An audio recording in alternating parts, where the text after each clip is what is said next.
Hello, everyone. I'm Allison, and I am the host of this year's Parks Accessibility Conference. We will get started shortly, but in the meantime, I wanted to make sure everyone knows how to access sign language and captions for this webinar. To turn on ASL, navigate to the bottom of the Zoom webinar screen and locate the globe symbol with the words interpretation written underneath. Click on that, and then click on American Sign Language. This will open up a new pop-out window with the interpreter that can be moved around your screen independently from the Zoom webinar screen. To turn on captions, again, navigate to the bottom of the Zoom webinar screen and locate the closed captioning symbol. It looks like a large CC with the words Show Captions written underneath. Click on that. The captions box will appear at the bottom of your screen and can be moved around the Zoom webinar window so that you can select the best place to view the captions on your screen. This will not impact how other people view the captions. You can also modify caption font size by clicking on the small triangle next to the closed captioning symbol and then clicking on Subtitle Settings. You will then be able to increase or decrease the caption font size. Thank you all. We will begin momentarily.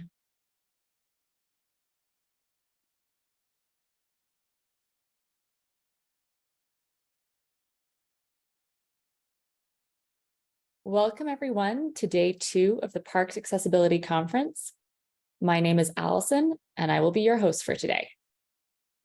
I am a 35-year-old female with short, light brown hair, and today I'm wearing glasses and a dark blue sweater. We are continuing with our Parks Accessibility content today, hearing from more people with disabilities about their lived experiences, as well as from land managers from across Canada who are making changes at their parks to improve accessibility for people with disabilities.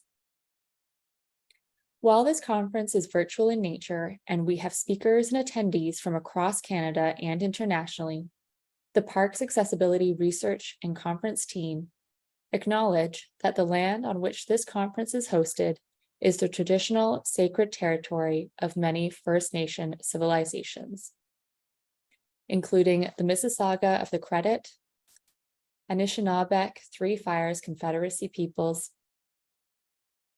the Haudenosaunee Six Nations Confederacy Peoples, and the ancient Wendat peoples.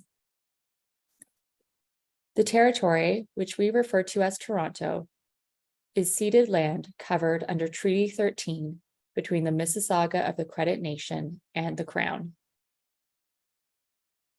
The sacred custodianship of these lands comes from the Dish with One Spoon Treaty and the covenant between the Anishinaabe and Haudenosaunee, established long before contact with settlers. Today, this land is now home to many, including the First Nations peoples, as well as Métis and Inuit peoples. As settlers and visitors on this territory, we strive in our service to understand our responsibilities and purpose as custodians and caretakers of these sacred lands. At the same time, we strive to reconcile and understand these Indigenous civilizations who continue to be impacted by the ongoing process of colonialism. We invite all conference speakers and attendees to take a brief moment of self-reflection to contemplate your relationship with the land where you reside. As you attend this conference, let us pay respects to the Indigenous peoples that inhabited these sacred lands way before you and we arrived. And today, pay our respects to the original caretakers of these sacred lands.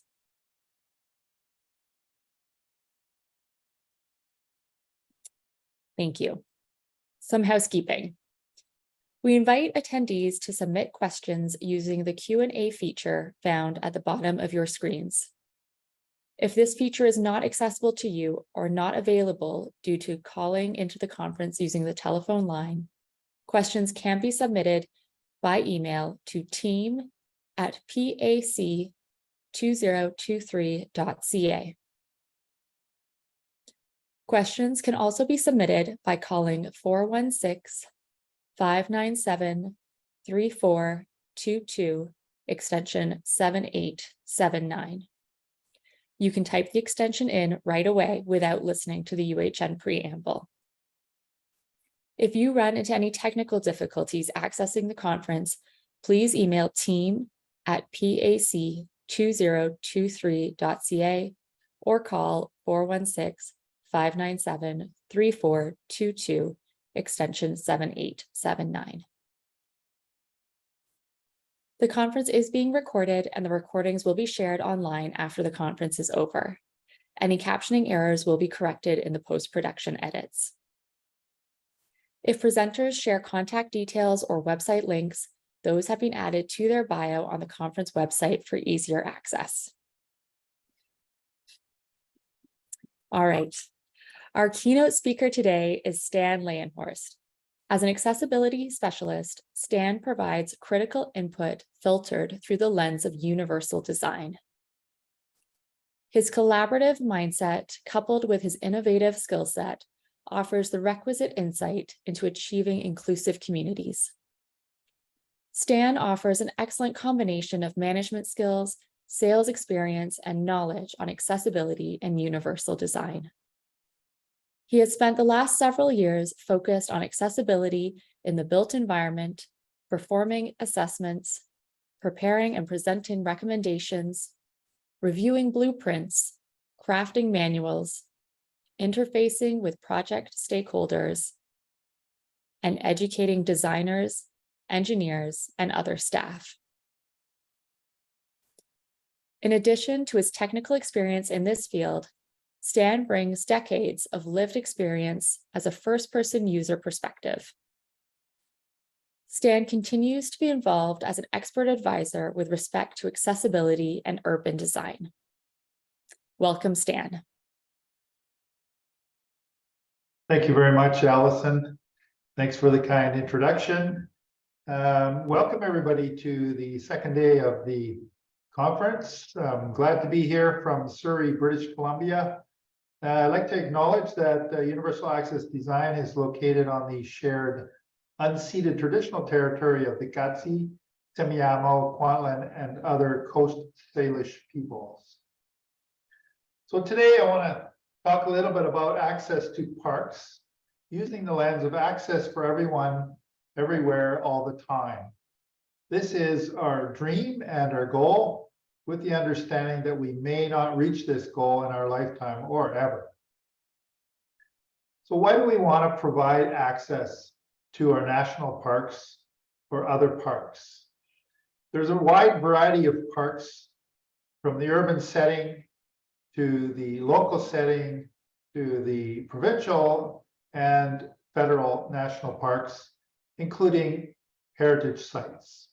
So it has a wide range of requirements when it comes to accessibility.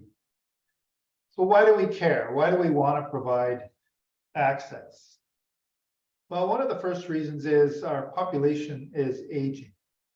So as we think of an aging population, we realize that older adults require access regardless of their ability. And we understand that oftentimes older adults have multiple disabilities, whether mobility, sight, or hearing, or cognitive. Additionally, we understand that older adults often travel with family members, and therefore we have a wide range of access needs, from small children to family members of any age. As this population ages, we realize that there are many benefits to providing access to the national park system. Additionally, people with disabilities have increased mobility. This is due to various reasons. One of them would be the better technology available on the medical side, and also better technology available for people who use assisted devices. So yesterday we were watching some people who engage in activity in parks who are using some very interesting modified or new mobility aids. And we have to consider, how do we provide access to everybody? Additionally, we have people with cognitive impairment, perhaps people with sight impairment, and people with hearing impairment, who we really want to have them access our parks, understanding that we're trying to provide an inclusive environment for everybody. Another reason why we need to provide access has to do with accessibility legislation. Nationally, we have now the Accessibility Canada Act, and as the design features and requirements are fleshed out, we realize that there are many requirements that relate to parks that need to be implemented. We understand that a lot of parks have been around for a long time, and there's a wide variety of design in the parks. Therefore, oftentimes they may not meet the standards that are required for people with disabilities. Also, and in British Columbia, we have the Accessibility BC Act, which kind of mirrors the Accessibility Canada Act. So as provinces move forward, we're seeing prescriptive requirements when it comes to access. We also know that there are human rights concerns that are related to accessibility, and all people should have access.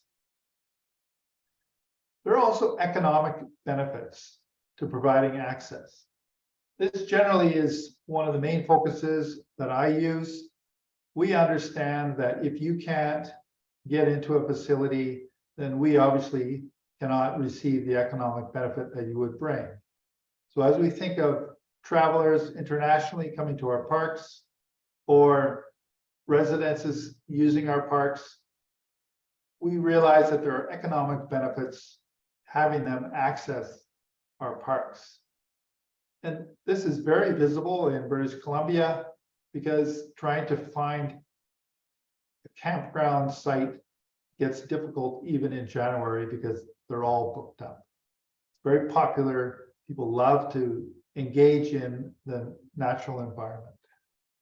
So access has incredible economic benefits for the owners and the operators of parks. We also realize that there are health benefits to having people engage in the natural environment. We especially realized this when we experienced the COVID pandemic, where parks were inundated with people who wanted to just get outside.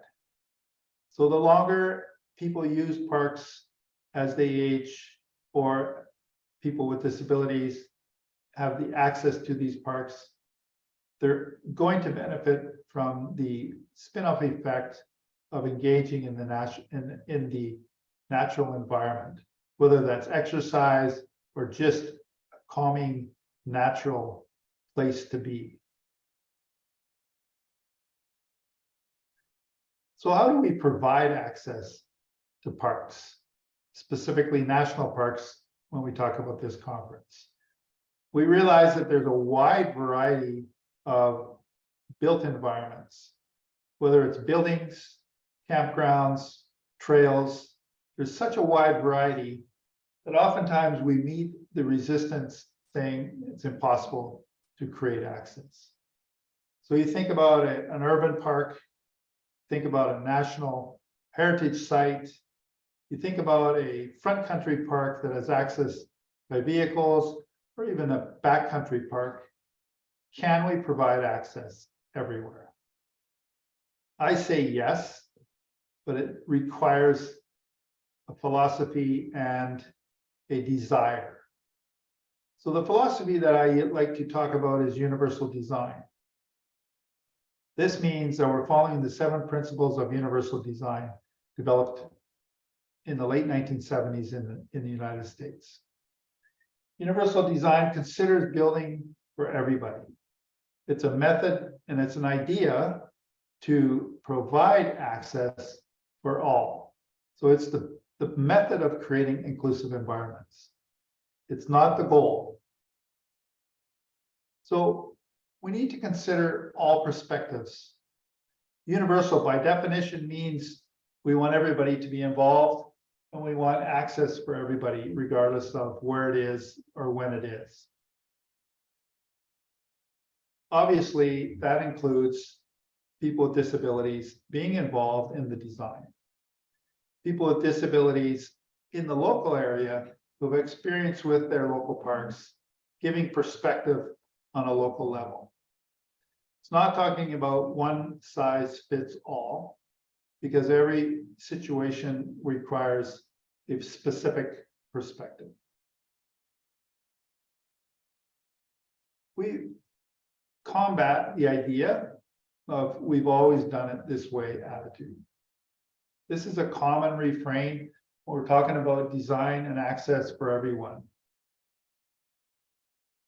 The common idea is this has always worked. It works now. And we know this is not true.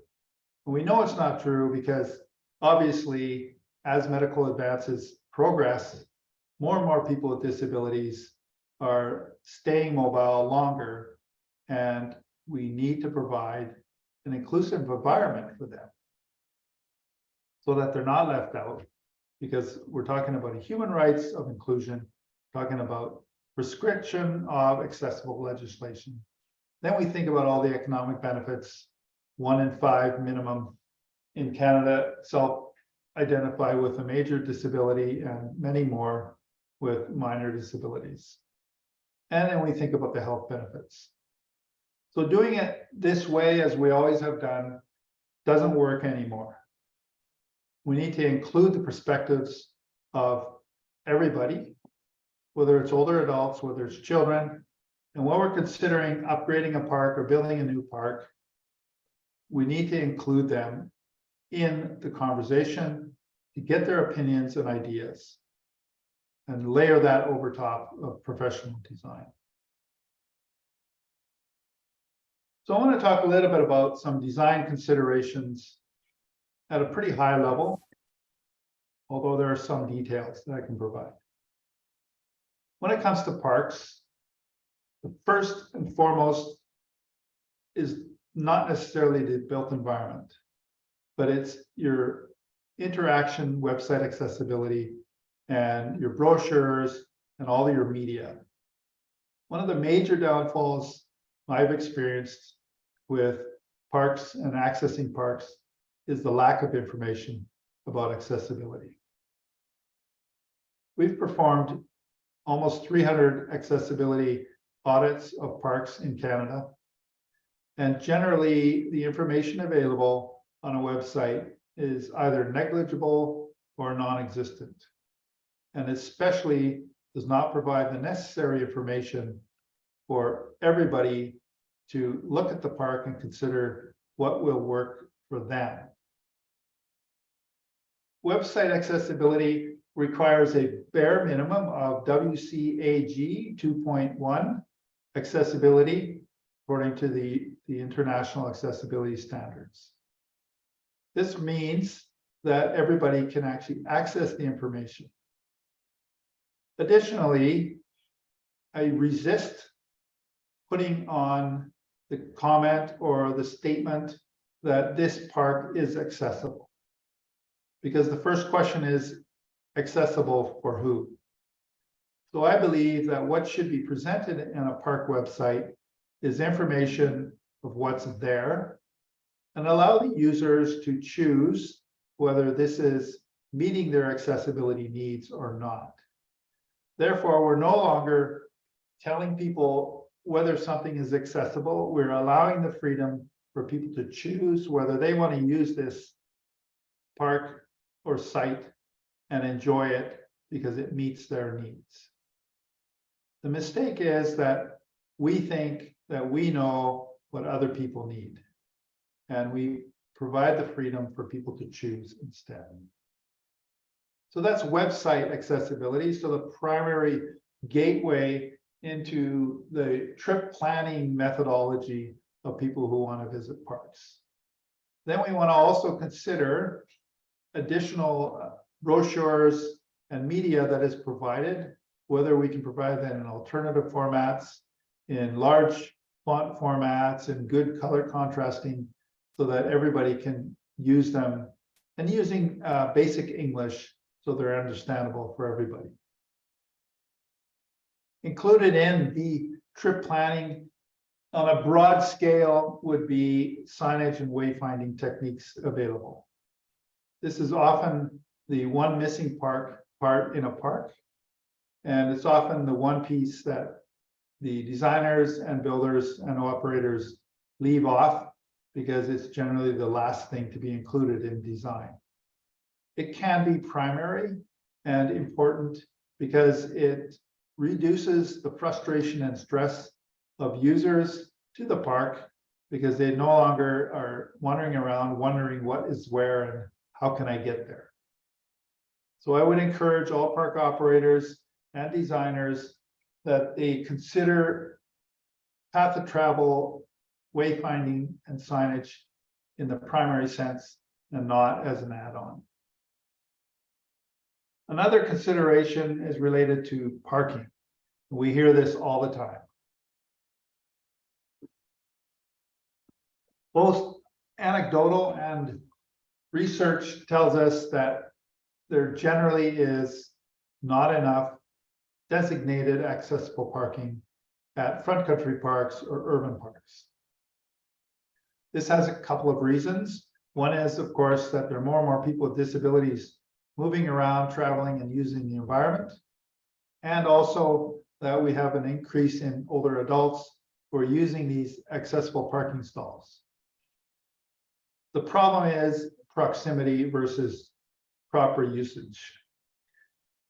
We always want to consider when we're building a park that we keep it as natural as possible. And of course, when you're building parking, you're putting an artificial environment in a natural environment.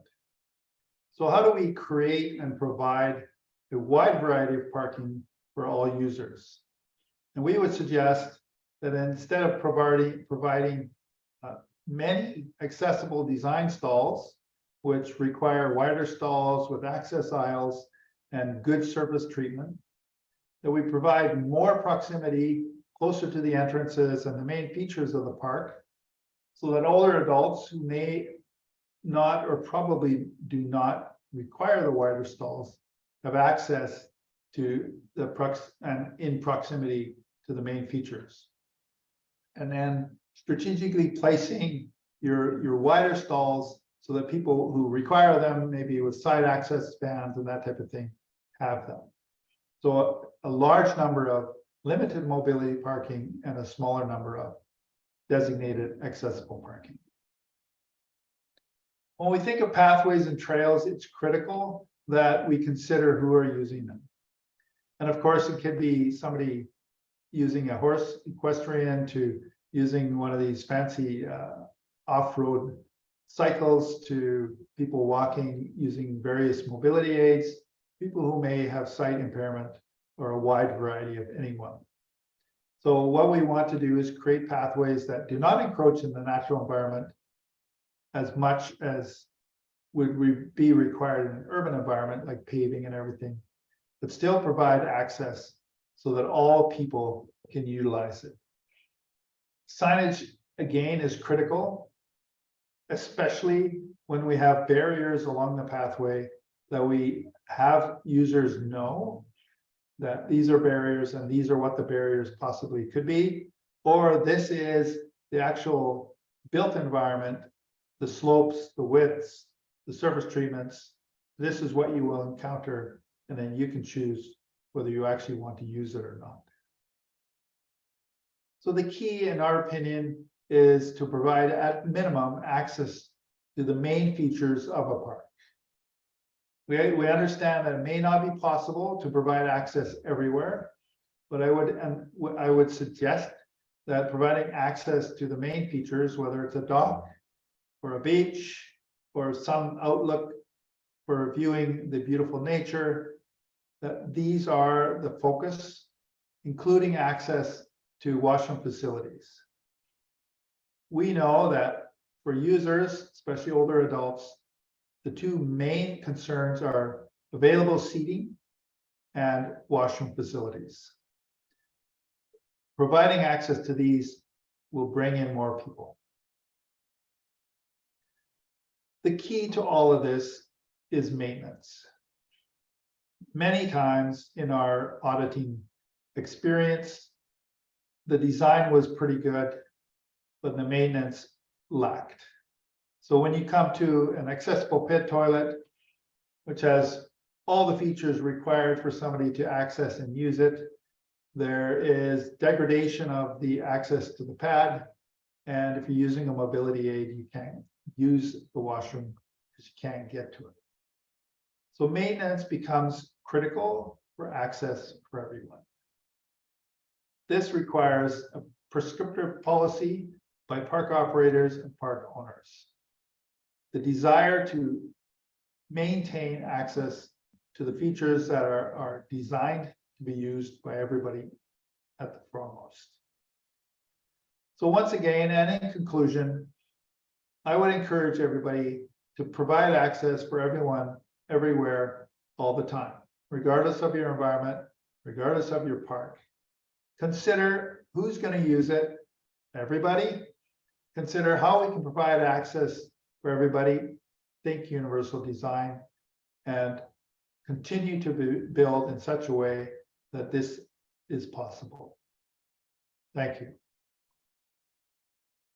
Thank you, Stan. That was great. And I think it echoes some of the messages that we heard from yesterday, like the importance of information, maintenance, and the importance of accessible bathrooms and parking, just so people can have the basic necessities when they get to the parks.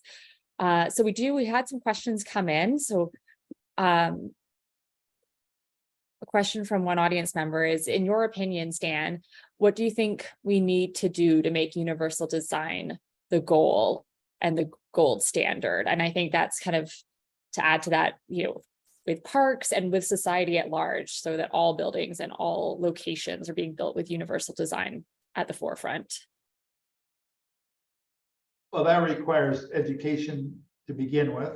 So this presentation that I just provided was an abridged version of my 1 hour universal design 101 introduction.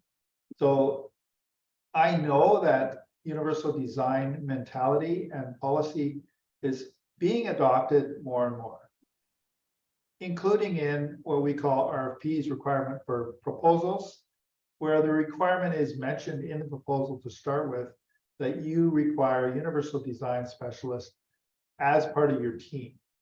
So it's a mentality, and it's a perspective that we're going to start with this desire. Accessibility has for many years been an add-on. Once everything's designed, then somebody goes, oh yeah, right, we have to provide access. And then they have to back up, and you get a lot of resistance to providing the necessary features. We know in the built environment that the added capital cost is negligible, if at all, if you consider it at the beginning rather than at the end. So education is key. And then I would say that both stakeholders and researchers and park operators and park owners consider this perspective to start with. We want to provide access for everybody. Absolutely. And I think it's so important to be thinking about that stuff from the start and building that expectation and any related costs in right from the start. We had a question, it's a little bit specific, but I think it's a great one because I don't think I've seen it come up yet in sort of the literature and the research, but pull-through parking spots. Are pull-through parking spots considered in universal design? This person mentioned that kind of having to pull into a parking lot spot and then back out of it can be quite challenging for people with neck problems and like neck mobility and flexibility problems. And I was wondering if that is considered in universal design. In a sense, it would be, because we're always trying to provide the highest level of access for everybody. As an older quadriplegic, I know what they're talking about because my neck is getting pretty stiff and prefer pull through all the time. When I can find one, I use it. So that's specific, but this is what we're talking about. Now, does that mean that it's restricted to people with disabilities? No, because anybody can use it. And that's the whole thing about universal design. It's not designed for people with disabilities. It's designed for everybody. So for a good example, that would be curb ramps at sidewalks. Curb ramps at sidewalks are maybe 40 years in the making. And now they're, of course, they're ubiquitous, especially in the urban environment. But if you want to go and see how curb ramps are used, just sit and watch for a while, you notice that everybody uses them. It doesn't matter whether they have a disability or not. So now what we're talking about is something that the keynote speaker yesterday was talking about, is we don't want to ask for help. We just want access. So we can access a curb ramp regardless of what your abilities are. And that's what we're talking about universal design. So when you talk about a washroom and you talk about, say, a bigger facility and there are power door openers on the doors, everybody uses the power door opener. It's not restricted just to people with disabilities. Absolutely. And I think that also ties in. We've had a few comments and questions come up from people with multiple chemical sensitivity and how that, the use of chemicals and cleaning products in bathrooms can be a barrier. And I feel like there must be some sort of balance between ensuring proper disinfectant, to avoid COVID and other diseases for people who are immunocompromised, but using disinfectants and cleaning products that are safe for people with chemical sensitivities. Yeah, and that's a touchy subject, of course. So ventilation becomes important in an enclosed environment, but at sometimes we recommend sensory or guidance for people who have sight loss. So there's a balance, and that push-pull balance is still happening. It's really hard to know how to meet everybody's needs. So when we design for universal design, we generally try to provide as much access for as many people as possible, with the understanding that we will never have full access for everybody, at least not yet. But that doesn't mean that that's not our goal. We aim for that to begin with. Yeah, and it sort of reminds me of this idea of like, we can't have everything all at once, but I think we can create accessibility if we sort of break it down. I'm thinking we had a comment come in about universal design and noise and crowd avoidance, and I'm wondering, that we've seen it kind of come up with COVID as well, this idea of like quiet hours, or like opening a store an hour early for people who are immunocompromised or need a quieter time for shopping. And so that sort of sense that we can't maybe keep the park quiet all the time, but is there a location or a time that we can create a sensory safe space for people to visit? Yeah, or even quiet areas in a park. We see more and more of this, especially in the urban environment, where there will be quiet pods, for instance, so that people can have a place to decompress and have a quiet area. So I agree with you, because most of our sites in Canada are older or beginning, maybe new parks. There's such a wide variety of the built environment that it is unrealistic economically to expect full access. So our focus is always access to the site, access to the main features to begin with. And then we move on from there as resources become available to create better access more and more wherever we happen to be pushing forward. So sometimes, unfortunately, backcountry pathways are the last thing to see, or long walk pathways in smaller parks or national parks aren't looked at right away, because we want you to get to the dock first, or we want you to get to the beach first. or to the camping area or the picnic site or to the playgrounds. So it is a realistic perspective, and that's why I like to have people understand that, yes, I'm not an advocate, I'm a design assistant. So what I want to do is assist you in providing as much access for as many people as possible now, with the vision of providing full access at some point. Absolutely. Thank you, Stan. Unfortunately, I'm going to have to leave it there. We gotta stay on schedule. But thank you so much for sharing your time with us. We had a few more questions come in, so we'll collect those and we'll send them over to you to respond to separately. Yeah, and you can put my email access on, if you want, on your website. Perfect. Yeah, we'll do that too. Thank you so Great. much. Thanks for participating, everybody, and have the great rest of the conference. Thank you. Thank you. All right, our first speaker this morning is Hans-Steffen Lindner. About 5 years ago, Hans-Steffen experienced a debilitating workplace injury, which left him with a disability. The injury took him away from his job for 5 years, and during that time, he sought new ways to access the wilderness adventures that were no longer physically possible for him. He discovered a passion for piloting drones and taught himself this new skill, as well as how to edit the footage.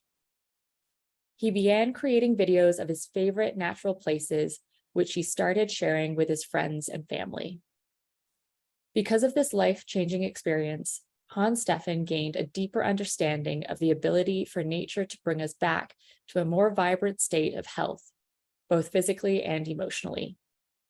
He has recently returned to work and currently has a part-time position as an RN, while also operating a small freelance drone videography company. Hans-Steffen's video starts with drone footage of a beautiful nature scene with the camera gliding over a river and misty landscape. There is calm music playing that features piano and voice. Hans-Steffen then appears on screen for the presentation. Welcome, Hans-Steffen.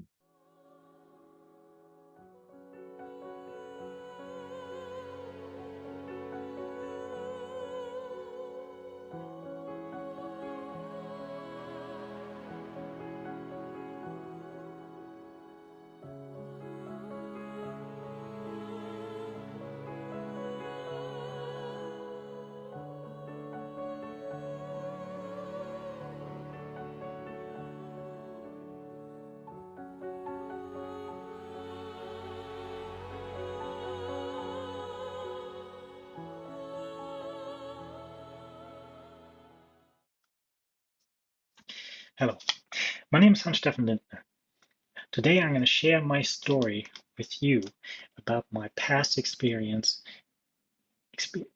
having a back injury, developing depression, and with the help of nature, reconnecting to nature, overcoming my depression and accepting my new limitations that my back injury caused me. Before I'm going to go describe a little bit more about this, I'm going to give you a little bit of background information about myself.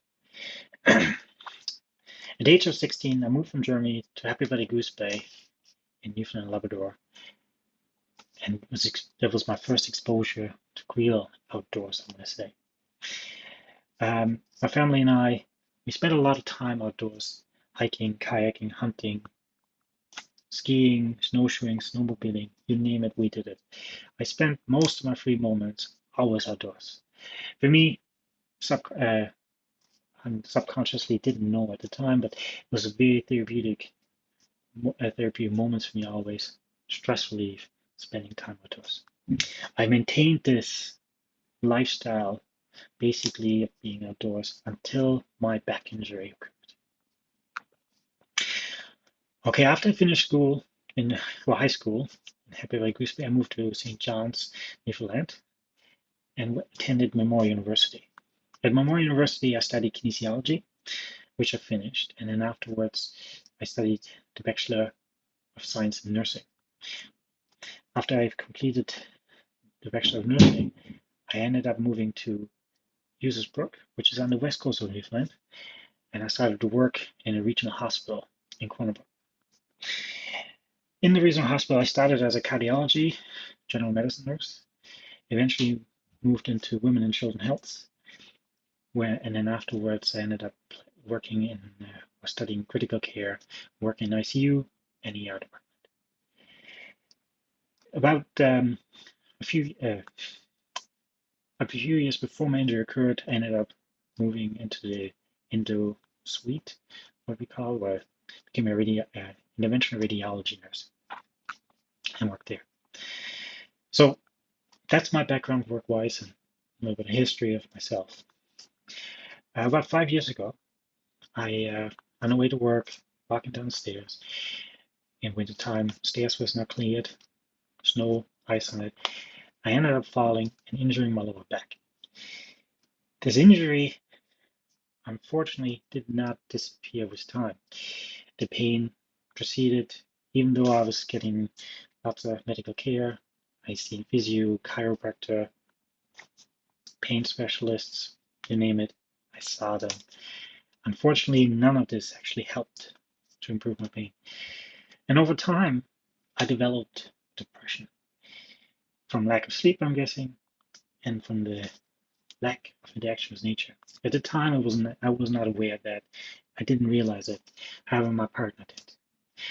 My partner, my wife, she always encouraged me to go back outside, but really after the surgery, I wasn't able to walk very far. I could do a kilometer or two without too much problem, but after that, I was very limited. This was very, very harmful for my self-esteem, myself, and I became really depressed. My wife, to encourage me to go back outside, she suggested I should maybe perhaps get a drone. And I ended up, even though I was reluctant for it for a little while because of money problems, I ended up buying a drone with my wife together. And that encouraged me to go back outside, which was wonderful. I still didn't walk very far distances. I still didn't have any walking poles and I refused getting walking poles. Unfortunately, my back gave out on me again during that time, shortly, I think within like 2-3 months after I had purchased the drone. And I injured my left knee. I ended up with a buckle handle tear of the meniscus. Luckily, they were able to fix it and repair it. However, during that time, I spent a lot of time, or during my injury time, I spent a lot of time in bed. I was having a lot of pain in my back, in my knee, and in my left shoulder because I had a slight rotator cuff injury due to walking with crutches continuously. During that time, I realized, well, I thought a lot about the people I used to care for when I was a nursing student. I worked as a PCA in long-term care, and I spent a lot of time with lots of different people who were quite limited in their physical abilities. They were stuck often, bedridden, to one location, very seldom were taken out of bed or because of their own limitations. And we spent a lot of time talking about their past. During a lot of these conversations, a lot of time my patients used to tell me how much they miss doing the things they used to do. Fishing, hiking, kayaking, spending time in nature. Just even going outside in the park and just going for a stroll was not possible for these people anymore. As a nurse, I used to think I had quite a lot of empathy, and I tried to show this and try to help them out. Maybe not always successful, but I tried my dearest. While I was lying in bed with my knee injured, my shoulder hurting, my back hurting, these people came into my mind all the time. And that's the moment when I started to realize that myself, I was going into a depression. I was getting really upset, short-tempered. And it was because of the lack of connection to nature, the lack that I did not be able to connect with it as I did in the past. So I started to operate the drone from a patio deck whenever I could, took whatever footage I had captured before and after, and put it into videos, making music with it. And during that process, I realized, oh, this is making me feel better. Maybe I should continue. I started to share my videos with other people, especially with friends from nursing, from nursing work there. And I shared my videos with them who then they shared with their elderly parents, who were a lot of them were limited with their physical abilities. And it really, really made me feel good to hear from them how much change had helped them when they seen these videos, how they made them feel better, how they reminded them of themselves when they were used to be going in the woods, in the forest, and these things. And through that process, I started to realize the importance of nature more and more every day, every video I took, with every adventure I did, capturing more footage, the more I started to understand how important nature is for all humans, regardless of what our limitations might be or might not. So one of these days, one of those adventures ended up past Crossmore National Park. I should probably say that Crossmore National Park is about an hour and a half away from where I'm located. So I went past through it, and on my way back home, I remember thinking to myself, I was like, wow, what a beautiful place this is. If I could only capture this and share it with these people that I know, I'm positive I would make them smile again. That's how everything started more and more. I realized that that is something that I want to do. I love helping people, hence I became a nurse. I enjoy when I see people smile, when I know I can make a difference. And that's when I wanted to get back into nature more. I was still a bit limited because I was on crutches. And once my crutches disappeared, one of my physicians suggested I should try walking poles again, which I then reluctantly in the beginning started to use. But as soon as I noticed the difference these poles did for me, how much longer I can walk, it was a no-brainer for me. Same as the drone, it managed to enable me to move on beyond where I was. That's when I got in contact with Crossmore National Park, requesting that I could fly in the park, creating these videos that I was hoping for. Over a period of time, I ended up getting permission to fly because it's illegal to fly a drone in any parks of Canada, or any parks, yeah, without the permission of the park itself. During that process, I met a lot of beautiful parks care staff members who helped me develop my confidence, helped me getting beyond where I was and creating videos. At the same time, they also made a video about me, which I will hopefully show you later in this video.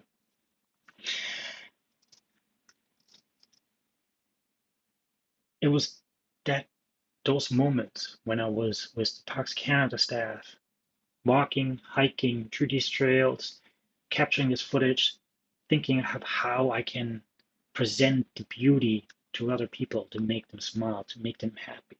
That's when I realized how therapeutic nature, and that's when I really I started to understand how nature has such a positive effect on human beings, regardless of what limitations we may have or not. That was the moment when I was like, you know what, I really want to help people more. So how can I do this? And I'm hoping by reaching out to all of you guys, by creating this presentation to you, explaining, showing you about my past experience, about my limitations I had from my injury, how I overcame it, and how the tools like a drone, my walking poles, and the people, the wonderful staff across my national park, helped me to adapt to who I was, my new limitations, and to the person I've become. I cannot express enough, or not strongly enough, how I feel it is important for every human being to have contact, to get out in nature, to spend close whatever time we can in some ways or another. It is a very therapeutic, healing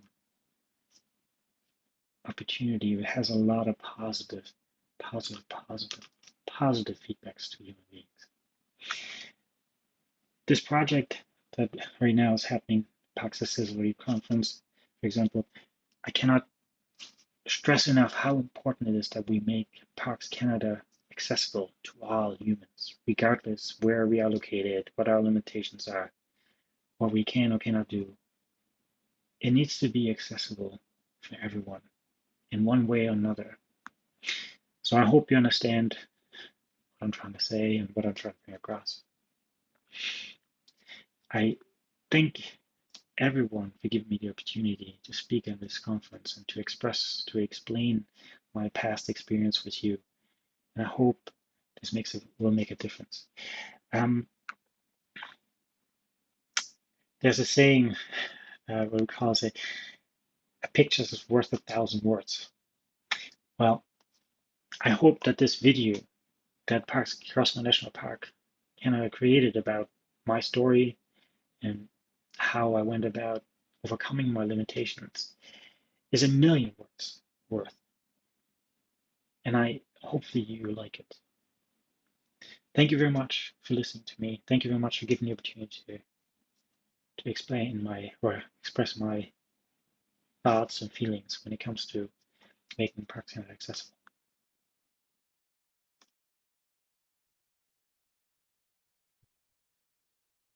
The following video is drone footage of various mountainous landscapes, greenery, oceans, lakes, streams, and waterfalls.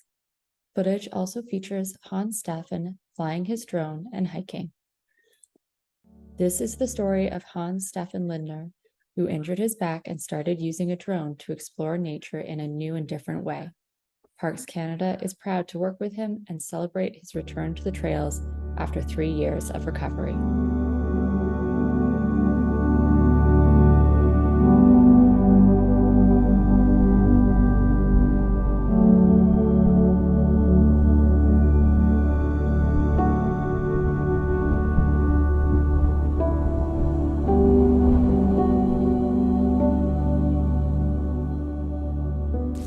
Well, my name is Hans-Steffen Lindner. I live in a small little place called Hughesbrook, which is a small mountain village near Corner Brook. I'm originally a registered nurse working for Western Health. In 2018, in January, early January, I injured my lower back. I fell on a set of stairs that was covered in snow and ice. I developed lower chronic back pain that really slowed me down affected my mobility for walking. I had difficulties walking any distance at all. I could already do kilometer and a half without too much problems, but anything above that, I would push it beyond my physical limitations.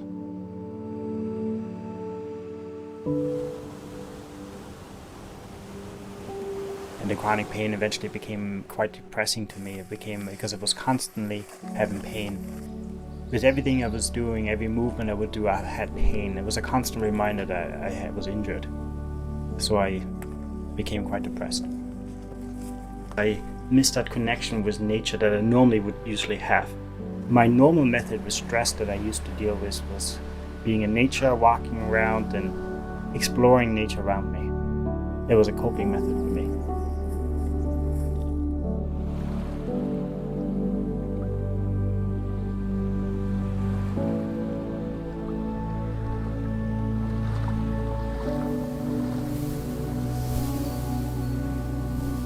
So the drone itself was suggested by my partner in crime. She saw me always being sad and feeling disconnected from nature, and she knew that how important nature's role played in my life. And she thought with the help of the drone, I would be able to reconnect with nature by going back out there, by going for little hikes, knowing that I wouldn't be able to finish maybe the full hike, but with the drone I would be able to finish the full hike. It helped me to cope and overcome with time my limitations, or accepting my limitations.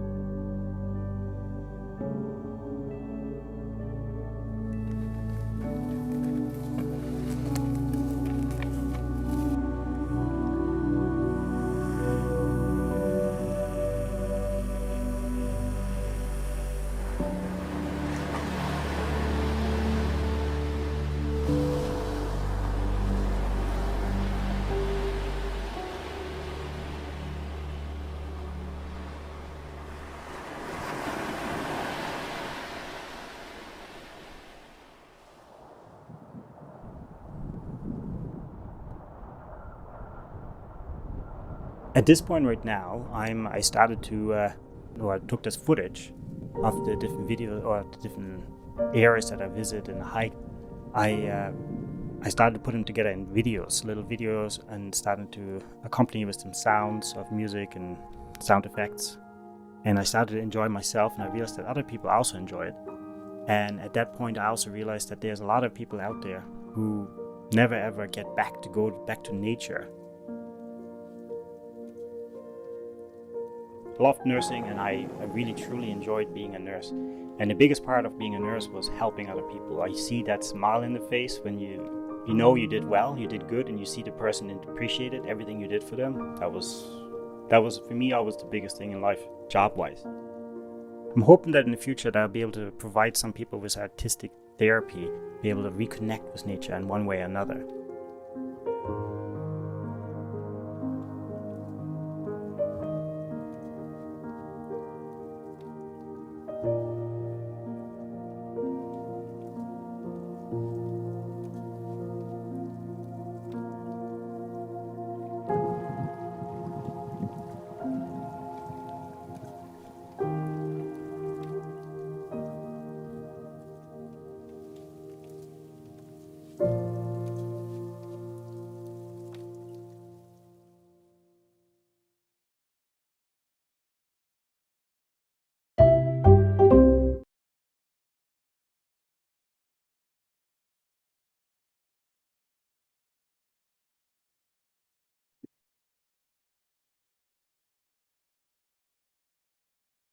Thank you, Hans-Steffen. That was wonderful. The footage of Gross Moor National Park is just stunning. Thank you. Thank you very much. Thank you. All right, so I did have a question for you about if you had any recommendations or suggestions for other parks that want to start using drones to improve accessibility while also balancing that need to restrict drone access so we don't have everyone turning up at parks flying their drones. Any recommendations? I want to say it's probably very to turn on each park itself. That's kind of making the guidelines itself, what you can and what you can't do. I mean, there's guidelines in general, like what you're allowed to do, how to go to the process itself. But I would imagine, or would say it's probably more depending on each park itself, what they can offer as well on the location itself. And I think maybe having them collaborate with kind of people like you or other videographers and stuff to create footage and be able to share that on their websites. I think that would be definitely a good idea to have actually a team probably who could hike to certain places for the people and it's like, hey, nowadays we can live stream nowadays too, which is really wonderful. And lots of parks do have access, and live streaming footage that we capture right there at the moment helps to put, people can see it and connect better with it quicker. For sure. Absolutely. Yeah. I think that a live stream would be quite incredible to really feel like you're in there at the same moment that these other people are hiking and capturing the footage.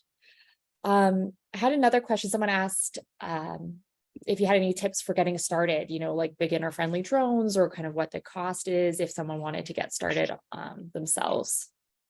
Personally, I do believe like drones are quite expensive. And sometimes it's probably worse. How do you say? More expensive is cheaper in the long run. Makes sense. So I wouldn't just go with any drone. Probably DJI makes a really nice Mini 3 Pro, as it's called. And it's a beautiful little drone. It's 249 grams, so you don't necessarily have the license, and the range is quite good. And it does a beautiful job with the footage itself that it captures. That would be my recommendation for drone that I would use. Yeah, wonderful. And I think we'll squeeze in one last question. Someone asked about how this sort of drone footage opportunities differ from the footage available through Google Street View or just kind of stock photos. Well, Google stock footage is very limited to just that particular area, right?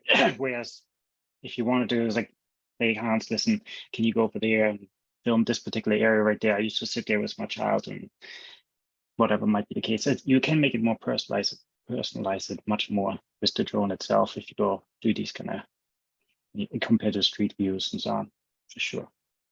Yeah, and maybe again with that live experience, the audience members at home getting to provide directions or questions for which the drone. would be that would be ideal in the future. I would imagine that live streaming a drone that you operate and you're speaking to the person that you're showing the area, they can direct the drone where to fly. And I think would be a great future opportunity for a lot of people to be able to integrate that into parks, any parks Canada. Yeah, I think that would be a really wonderful addition to kind of creating that accessibility for places that really are maybe just too remote for people to get to. Exactly. Yeah. I think that would be a great idea, great opportunity to do that. Yeah. All right. Unfortunately, I got to keep us on time today with it's just too hard not to ask too many questions, but we will collect the questions that we got from everyone else and send them over to you. If you want to respond to them, we can post them on our website. Definitely. You can also put my email address or on Facebook and wherever you wish. That's fine. No problem at all. Wonderful. Thank you so much, Hans-Steffen. It was wonderful chatting to you again. Thank you so much. Take care. Thanks. Thank you, everybody. All right, that takes us to our first break for the day. So we'll take a short break. Our next session will start at 12:15 p.m. Eastern Standard Time. We're running a little bit behind schedule, so we're just going to shift everything out by 5 minutes. Please use the next few minutes to take a screen break, get some fresh air, or move your body. Thanks.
Here at Toronto Rehabilitation Institute, we have an exciting research opportunity for people who use mobility devices.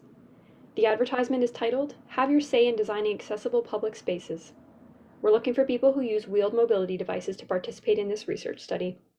We want to learn how dimensions of the spaces you use can be improved to make public spaces more accessible to navigate. Findings from this study will be used to develop building policy and design guides to improve accessibility in public spaces for Canadians who use wheeled mobility devices. To participate, you must be at least 18 years old, live in Canada, and use a wheeled mobility device such as a manual or power wheelchair or mobility scooter during everyday functional activities. Participants will be asked to attend a single session, approximately 3 hours long, and use their wheeled mobility device to maneuver through a set of paths and perform other daily activities, such as reaching to push a button. A series of questionnaires will also be completed. The study visit will take place at one of the following locations: Toronto Rehab University Centre, located at 550 University Avenue, or Toronto Rehab Lyndhurst Centre, located at 520 Sutherland Drive. Participants will receive an honorarium to compensate for their time and travel costs, such as taxi, parking, and gas money, associated with participating in this study. For more information about the study, please contact Alison Novak at 416-597-3422 extension 7878 or by email at alison.novak@uhn.ca. Thank you so much and enjoy the rest of your conference.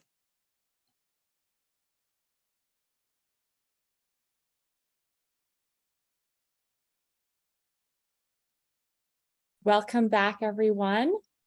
We'll be starting the next session shortly. Just a reminder, information about how to submit questions and how to access ASL can be found in the chat. Our first speaker this hour is Lawrence Gunther.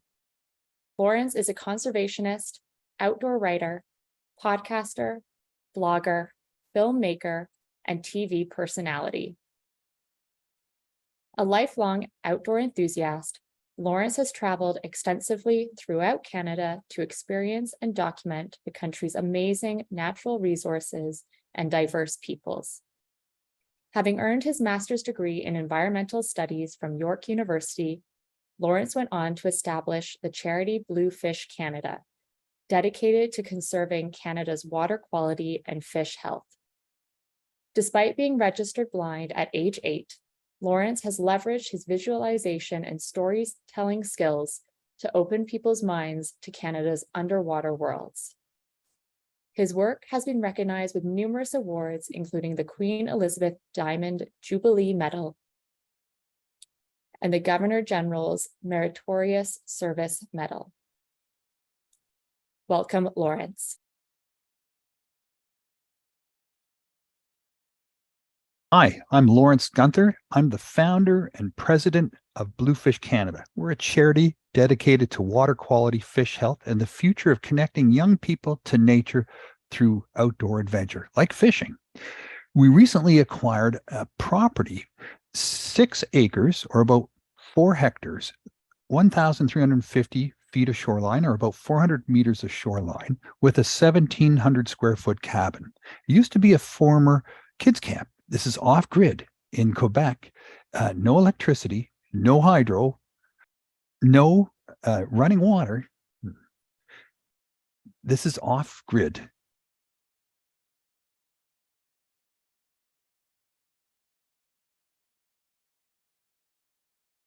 My presentation today will focus on what we plan on doing to make the grounds of this property, the cabin, and the waterfront truly accessible for all people of all backgrounds and abilities.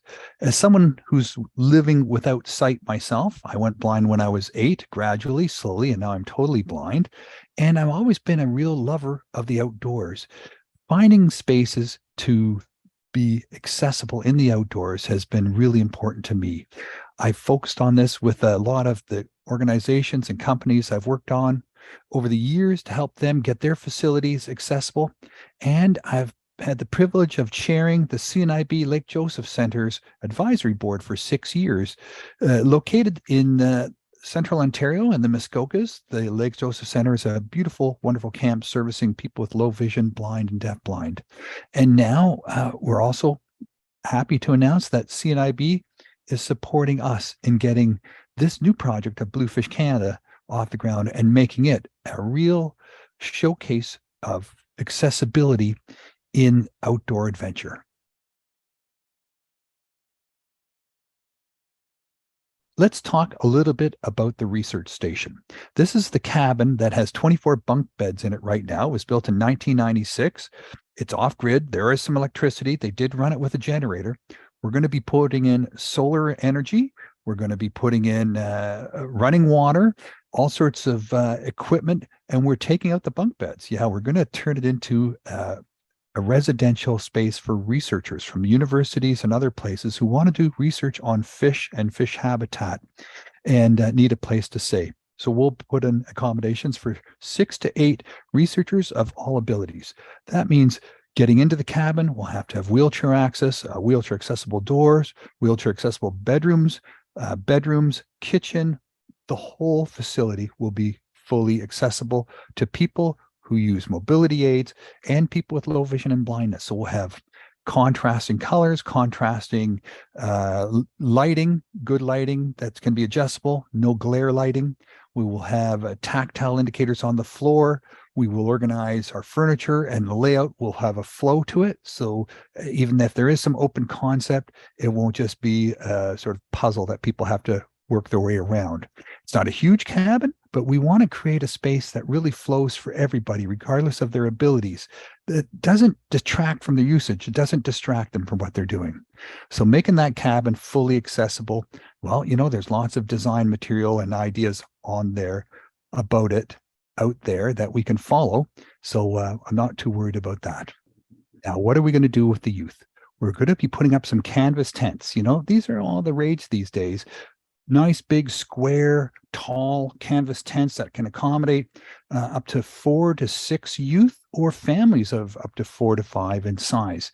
We won't be putting the wood stoves in because for people who may not know where those stoves are exactly located, low vision blind people, you don't want to be bumping into those things. So we'll be using alternate heat in some of these. There's lighting inside, even if these are off-grid canvas tents, we will be running LED lights and charging systems in there. So you'll be able to charge up your devices, your aids and devices, whatever you need to keep charged up.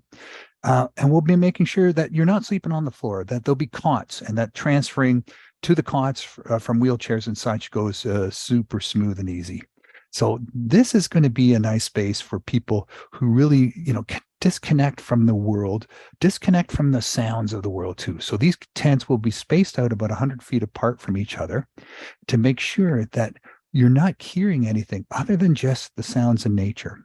And at night, there's nothing else around. So it's dark skies. This is one of those rare places where we'll be able to call dark skies. So you'll have full access to watching the stars. For those of you who can watch the stars, there'll be no ambient light that detracts from that.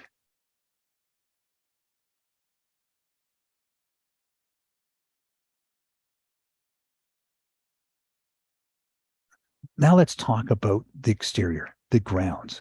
What goes into making these grounds accessible? It's not the same as city sidewalks and bicycle paths. There's some good standards on that around accessibility. We don't want to bring in a lot of pavement or cement.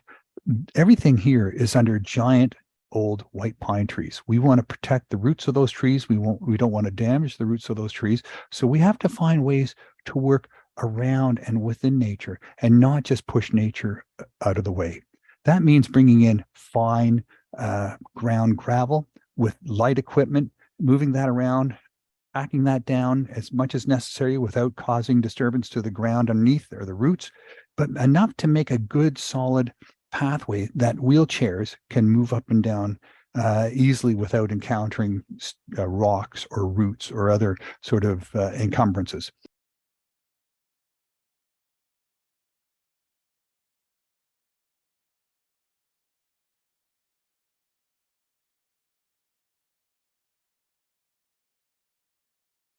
This also applies to people using white canes or guide dogs. You need to have that tactile indicator to know that you're still on the path. You know, nothing's more disorienting than to find yourself off a path onto a grassy field or into the forest with no real tactile indicators or audible indicators to tell you which way to go. Without having something under your feet, it's really hard to go in a straight line if you don't have the vision. Even if you have some vision or low vision, in low light conditions or extreme light conditions, depending what your condition is, you might find that what vision you have isn't providing you any help at all. So we need to count on other things besides visual to make sure everybody can move around safely through the forest without getting lost. Now, fortunately, the property, like I said, is just about 7 acres, about 4 hectares, and it's about 400 meters of shoreline. So the shoreline provides one natural barrier, and it's complete with sound and a different tactile effect. From shore to water, you can hear the waves going on to the land. You can get to the shoreline. You can hear where the sound of the trees stops, and there's no sound in front of you over the water, even on windless days. The birds in the trees create a sort of line above you of where the trees end and the water starts. And then on the other side is a logging road. That's how you get in here. It's an old logging road. So if you do manage to get lost, you can either find the water or find the logging road. At the other end of the property, there's the cabin, and then the other end is a peninsula. So it's not going to be possible to get lost on the property, even if you do stray off the trail. Now, like I said, we want to have these paths created going to each of the tenting areas, back to the main building, back to the bathhouse, back to the dining hall, tent, and to the waterfront. And then behind each wall tent itself will be an outhouse. Yes, the infamous outhouse. You can talk about being in nature all you want, but in the end, you still have to go to the bathroom at some point. And you need to do that in a way that respects nature. The best way to do it without disturbing or destroying nature, without, grinding big holes into the ground and leaving behind messes that really don't decompose properly.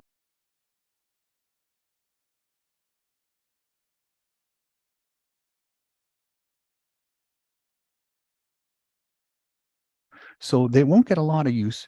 We'll be putting tents like structures above them just to give you some privacy and keep the bugs off you when you're using the facility.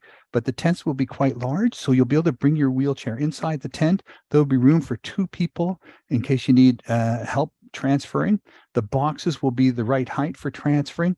We'll be making those boxes out of a smooth, cleanable material. So when you are transferring, there's no risk of getting slivers or picking up a disease or virus or dirt from the top of the box. We'll be putting some grab handles on the top as well to help you with that transfer. And so these were for nighttime uses. Back towards the cabin, we'll be putting up a bathhouse, a fully accessible bathhouse. There'll be 2 non-gender specific bathrooms in that bathhouse. Each bathroom will have an accessible toilet, accessible sink, and an accessible shower. Non-gender specific. I think it's better, than sharing a large bathroom.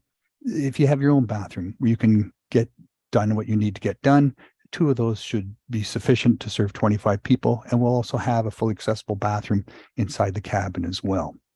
So that's your bathroom needs. How do you get to the bathroom at night without getting lost? The best way is to have a small path, but we don't want to be putting gravel everywhere. So in this case, we'll be making sure we'll be just using a nice path that avoids the stumps. We'll be putting the boom boxes not too far from the tents, far enough to give you privacy, but not too far that the noise carries to the people inside the tent. We'll be stringing ropes, guide ropes from the tent to the boom box. So when you're traveling at night or in the dark, you just take the rope attached to the door, near the door of the tent, and you just follow that rope and it'll take you right to your boom box and back again. So no chance of getting lost. And for people using wheelchairs, we'll make sure that there's proper ground cover there to make sure you can move over the ground properly in your wheelchair as well. Now, if there's no wind and there's no birds in the trees and there's no waves making sound along the shore, there's other things we need to incorporate as well. Natural sound emitters. So we'll be using solar sound emitters. The solar will grab the light during the day, charge the batteries, and then allow sound to come out in the morning and evening and during the day as well. And these will shut off at night during a certain time between 10 p.m. and 6 a.m. so that people can enjoy the quiet of the night. And these sound emitters will have natural sounds, bird sounds, squirrel sounds, owl sounds, different sounds in nature. So each cabin, each tent, each specific area on the property will have its own sound. And these emitters will set out these sounds at a timed option, not like a cuckoo clock every 15 minutes, but more like every minute. So even if you want to just listen and you wait, you hear the sound every minute, and you can sort of find where you need to go just by listening to those sounds. You'll have to travel from one sound to the next to the next. It has level access. This is one of the reasons we acquired this property. So people who use wheelchairs will be able to get right down to the water and in the water as much as they want with their chair, and then transfer out of their chair into the water. Fully accessible, fully level, smooth access in and out of the water for everybody. Identifying the swimming area, we'll be using a high contrast rope and floats. And at the corners, we'll be putting in small audible sound emitters that work like those sonic buoys when you're out on the coast of the Canada. When the waves go up and down, they make the buoys give off some sound. Facing in terms of the water and out towards the lake, just using your ears. And you can't just swim off past the ropes unless you really work at getting past those ropes. We'll have a dock, a wider dock, so wheelchairs can pass each other easily and without fear of falling in. A stable dock, so not one a floating dock necessarily that moves around too much. We'll have a pontoon boat for level access on and off the boat from the dock with a wheelchair and a wide entrance. We'll be modifying the pontoon boat and putting higher railings so people can stand at the side of the boat, on the boat, and the railings come up to a safe height, less chance of falling out for people who have mobility issues or dexterity issues or stability issues. We'll also be having some wider sit on top single and double kayaks, wider canoes that give more stability, and a slightly larger sailboat that has a good stability as well, and a cockpit, so everyone can enjoy the water. It's important to be able to get out on the water and have that experience of navigating with your ears, with the feeling of the wind in your face, with the sound of the waves, with the sound of the shore, other sounds of things going on the shoreline, and some technology as well to help with the navigation on the water as well. Acquiring, we'll be getting some of these buoys that we can turn off and on remotely, and we can station them around different parts of the lake. So if you want to paddle a longer distance or sail a longer distance, you'll be able to trigger one of these buoys, paddle out to that buoy, come back and hear the sound back at the waterfront as well, and make that traverse as many times as you want. Little races or just have a good paddle for the fun of it. We'll also be having some quads. ATVs may be fun, but they're like motorcycles with four wheels. Quads offer actual seats and more stability, more security, and actual 5-point seat belts. So people that don't have full stability, and everyone can be sort of strapped down inside the quad. These quads will be 5-person quads, so they'll have a bench seat in the back and a bench seat in the front, and to carry people to and from the various research centers. Now, the whole point of bringing young people up to this camp and this research station and having the researchers there is to provide young people with an opportunity to work alongside researchers, to understand the science, the technology, and all of the rest of it that goes into understanding habitat restoration, resilience of nature in the face of climate change, and what we need to do to make sure the fish are healthy and plentiful and are going to be around for future generations. We'll be bringing in traditional knowledge, local knowledge as well, and blending that with the science of what we're learning in terms of best practices for safeguarding these resources for many generations to come. A lot of young people are interested in understanding nature and connecting with nature. There's a lot of concern that, nature might not be there in the same way it is now, and we need to do something about that. And let's face it, environmentalism hasn't been the most integrated or diverse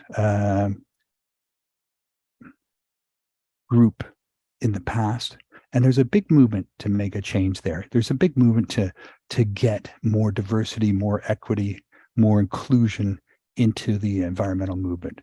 Bluefish Canada is an environmental group in many ways. We're a group that believes a lot in conservation, but we also believe in foraging and connecting with nature through foraging and fishing. If you can eat nature, it's healthy and it's strong, and you'll be strong, but we have to give back to nature as well. As someone without sight myself, I think I have some strength in terms of visualizing the underwater world and my storytelling ability to convey that information to others. I'd like to challenge all of you out there to join me in this and become voices of nature. Thank you so much.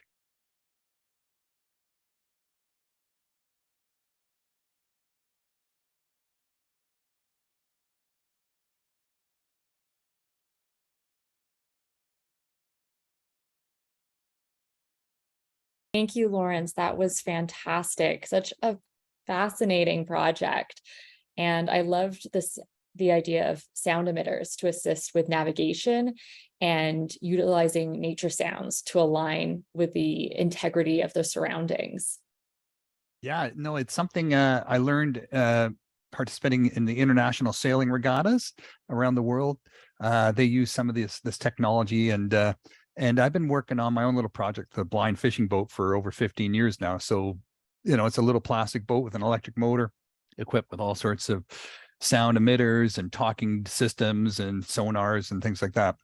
So trying to figure out how to navigate on the water independently has always been a big passion of mine.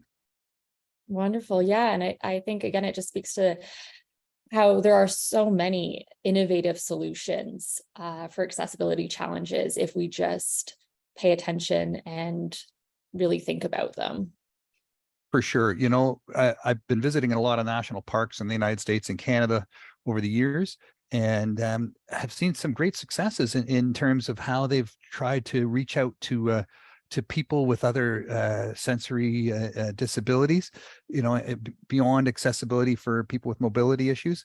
And I've seen a lot of failures as well. And I think we've got a lot of room for improvement. I was just reading the minister's roundtable report on accessibility that they held earlier this year, and their learnings. And, they covered a bunch of different topics, and accessibility was one of them.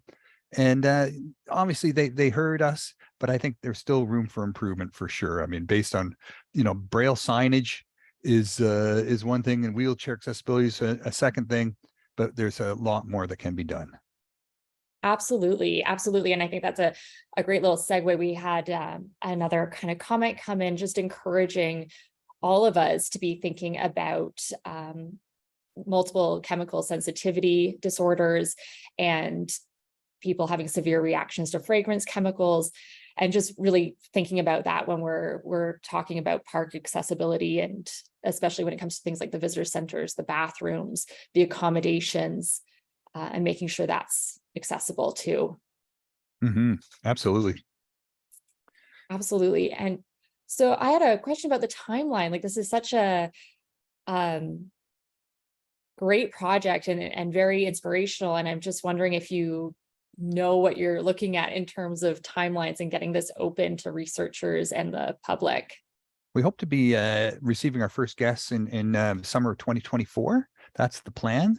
So right now we're still in the process of working with architects and exterior and interior designers to develop a comprehensive plan of all the work that needs to be done, organizing the timeline for that work, and getting quotes from contractors to do the work. It's important that we don't want to do things twice, and we don't want to do things badly. We want to make sure we're using our resources properly. We're spending money where it needs to be spent, and we're getting the most impact for our dollar.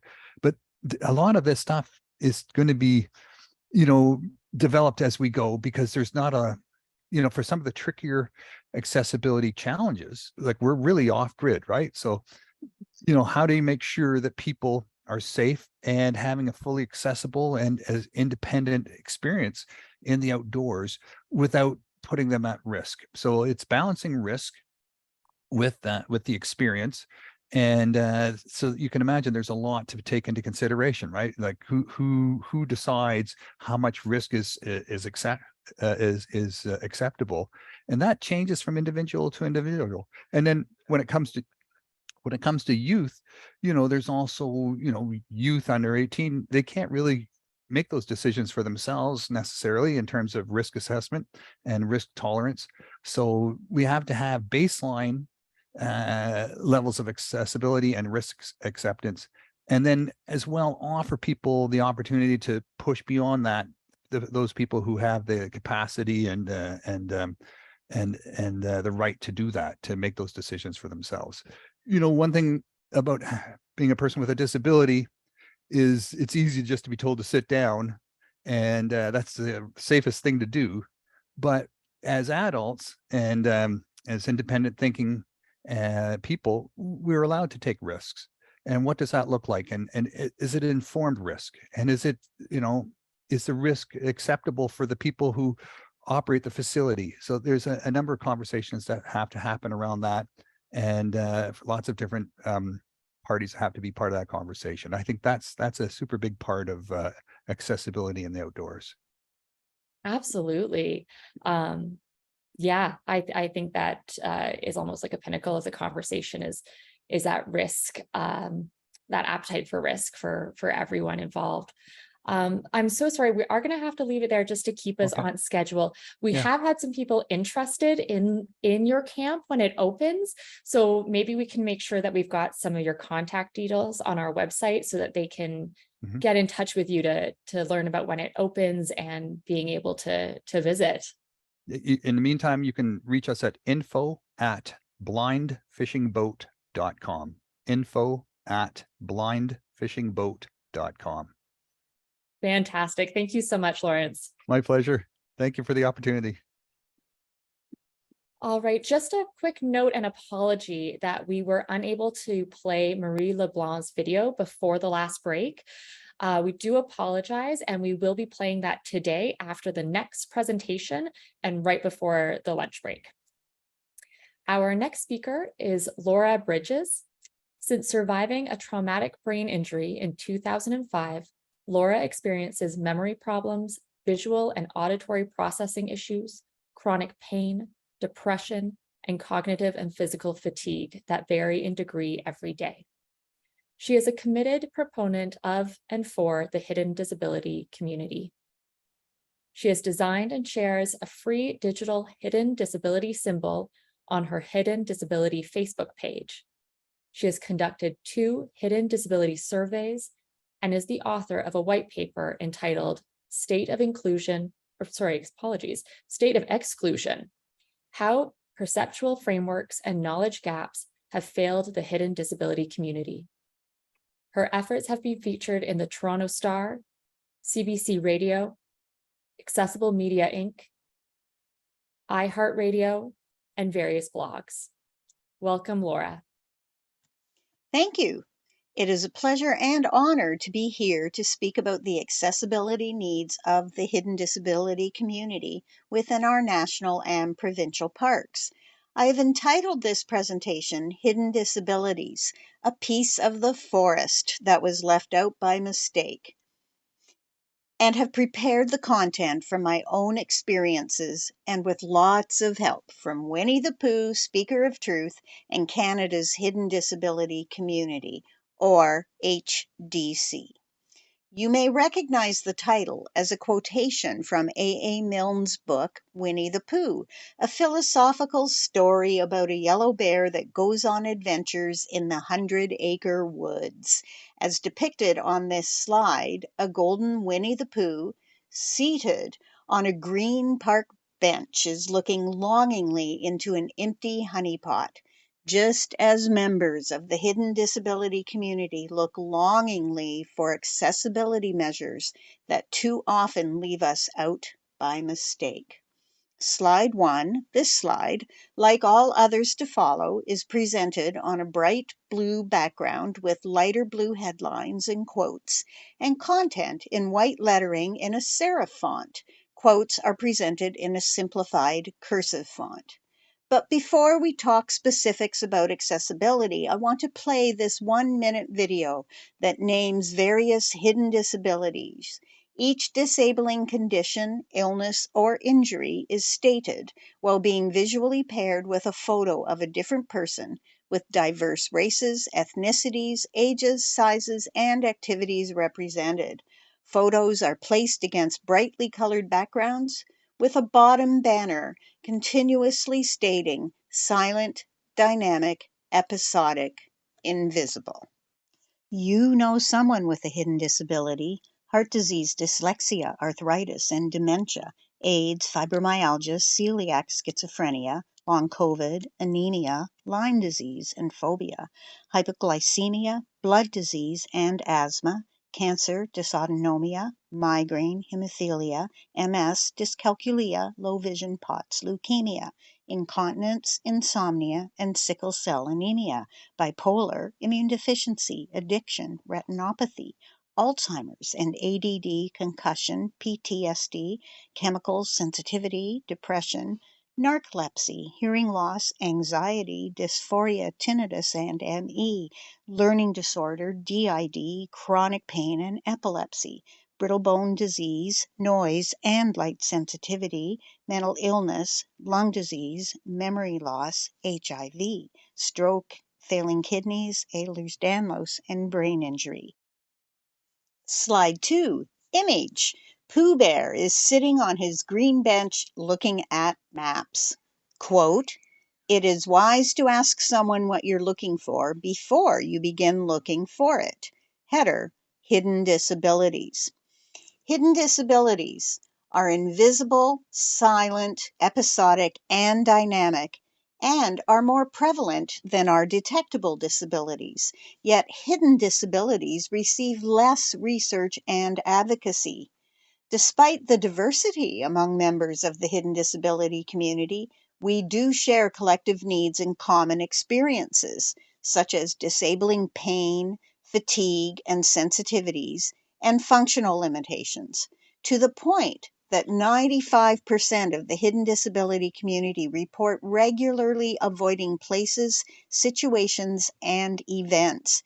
82% avoid at least once or twice a week, and 57% almost every day or at least every day. And that includes avoiding parks.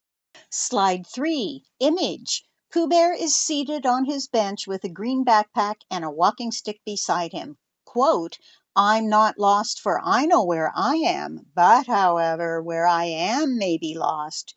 Header, accessibility solutions for the hidden disability community. Because accessibility has historically been directed toward mobility, communications, and information technology, accessibility solutions for the hidden disability community must be expanded to address impairments or limitations in behavioral, cognitive, all forms of communication, emotional and psychological, physical, and sensory functions. Measures must also help correct these systemic obstacles and social and economic inequities that are the daily realities of the hidden disability community. Slide 4, image. Pooh Bear and his honeypot bounce down the right side of the image. Quote, "If possible, try to find a way to come downstairs that doesn't involve going bump, bump, bump on the back of your head." Header, achieving accessibility for the hidden disability community. A solid first step you can take is to ensure that all exchanges with members of the hidden disability community, including all procedures, tasks, information, interactions, and environments, are simple, not complex, are calm, not noisy or intense, are easy, not demanding, and are of short duration. Slide 5, image. Pooh Bear with his honeypot sits surrounded by a circle of white chalk stick people. Quote, I always get where I am going by walking away from where I have been. Header, education and training. Change starts from the inside. Mandatory training and education of staff, service providers, and consultants regarding the needs of the hidden disability community will go a very long way, especially if they know that they are expected to deliver on the reasonable expectation to be provided appropriate and effective support and communication. Slide 6, image. Pooh Bear's spinning head rests on a desk with a computer monitor displaying trees and a person in a wheelchair. Quote, oh bother. Header, accessibility on your website. Communication with the hidden disability community begins long before their visit to a park. The key is to not rely solely on the image of a wheelchair, cane, guide dog, or walker to communicate accessibility. Use language that is inclusive and meaningful. Think twice before describing any structure, place, or space as accessible. Instead, describe the type of access it offers. A noisy beach that is wheelchair accessible is not fully accessible. But please call an enforced quiet zone as a low noise accessible area. Ensure all disability types are visually represented. Granted, that is difficult to do with hidden disabilities, but you can use calm images that depict quiet places and spaces. Give your client control or choice of font, type, and size. Web accessibility standards are based on 4 measures. Is it perceivable, operable, understandable, and robust? However, because sans serif fonts, meaning fonts that do not have little feet at the bottom of each letter, such as Arial, are simpler in design and are recommended by the CNIB for those who are blind or have low vision. These fonts now dominate websites. However, those with visual processing issues often need serif fonts, such as Times New Roman in Georgia, with those little feet to help lead our eyes to the next word and letter. Slide 7, image. Pooh Bear is looking longingly into his honey pot. Quote, I did mean a little larger small helping. Header, financial incentives and discounts. Financial incentives and discounts are needed because the hidden disability community is overrepresented in the unemployed and low-income population groups, yet is often excluded from incentive programs. One example, some provincial parks provide a discount to visitors that have an accessible parking permit, thereby offering financial relief only to a small segment of the disability community. So work with federal and provincial disability support programs and health services to provide discounted entry, services, and merchandise to the hidden disability community and their caregivers.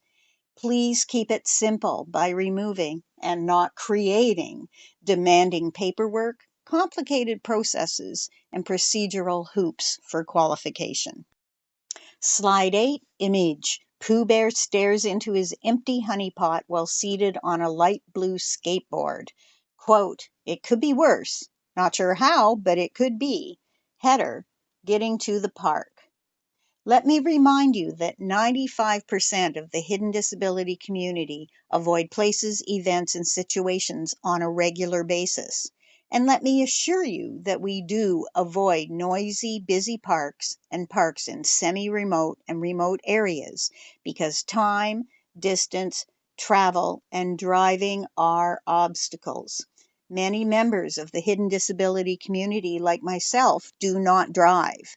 Bus services, especially since COVID forced the closure of Greyhound services, are limited to populated corridors. Trains, planes, hired and rental cars are too expensive, and centralized transportation hubs are far too demanding. That is why parks need to provide federally, provincially, and regionally coordinated, subsidized, and decentralized transportation services to the hidden disability community. Slide 9, image. Pooh Bear sits among bulrushes holding a green backpack. Quote, a little consideration, a little thought for others makes all the difference. Header using the park. It is extremely frustrating to have overcome all the obstacles of planning, traveling, and paying to get into a park with a beach or other feature, and this feature is in the noisiest part of the park, right beside the busy playground, the washrooms, the picnic area, and parking, meaning members of the hidden disability community can't use it. So please ensure separate, safe, and quiet spaces, services, and experiences. This includes arrival, check-in, parking, facilities, and events. Please provide separate and enforced quiet zones. If there is a noisy or busy beach, riverside feature, launch point, or bench, provide a quiet and calm beach, riverside feature, launch point, and bench. Put a washroom in a quiet zone rather than having all washrooms centralized in the noisiest and busiest part of the park. Provide quieter, smaller parking lots, and post a hidden disability symbol beside every international symbol of access or wheelchair symbol to prevent permitted members of the hidden disability community from being accosted for walking from their car at accessible parking spots. You can find my free downloadable symbol in both English and French at hdscanada.wordpress.com/international-efforts/. Throughout the park and in facilities, post frequent, large, high contrast signs in both serif and sans serif fonts for those with low vision, visual processing issues, and memory issues. And at facilities and in buildings, ensure there is adequate space provided for caregivers. Accessible washrooms are not only for wheelchair users, but also for those who require assistance while using bathroom facilities. Slide 10, image. Pooh Bear sits in front of an evergreen forest on his bench with his backpack and walking stick. Quote, you cannot stay in your corner of the forest waiting for others to come to you. You have to go to them sometimes. My last point, please don't forget the hidden disability community by mistake. Always keep our needs in mind. Thank you. For more information, visit facebook.com/hidden disability with no spaces, or visit hdscanada.wordpress.com.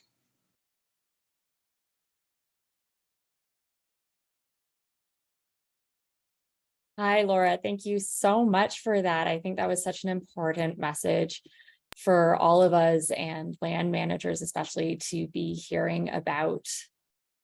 I was wondering, for the hidden disability community, and obviously there's a lot of different perspectives being represented in that umbrella term, but what sort of information should parks be including on their websites or when people call to help people with hidden disabilities plan their trips?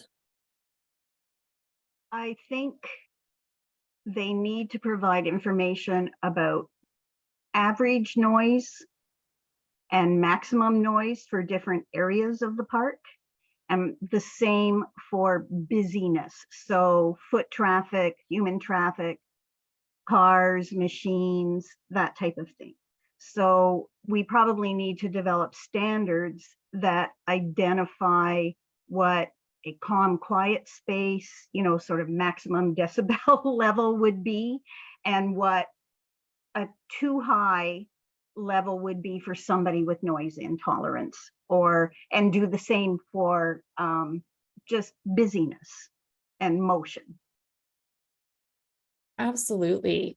Absolutely. And I think, so another kind of great question we've had from the audience is, do you have any recommendations for design features that would make spaces safer and quiet outdoors? So, do things like trees and shade help, or is there something else that you had in mind?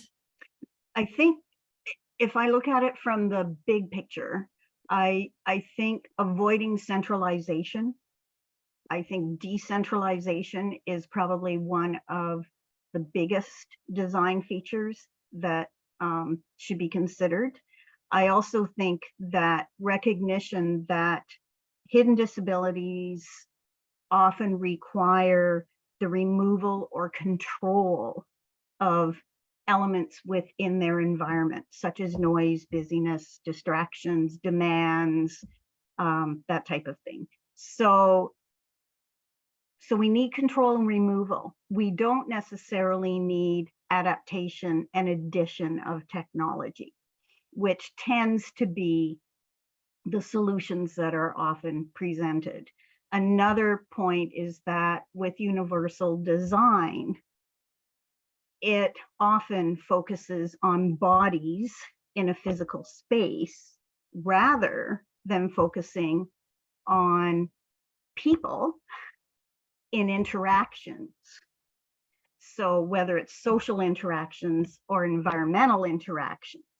So all of a sudden, something that's about a standard or a design principle that's about low effort becomes not about low physical effort, but just becomes about low effort, whether it's emotional effort, behavioral effort, cognitive effort, or physical effort.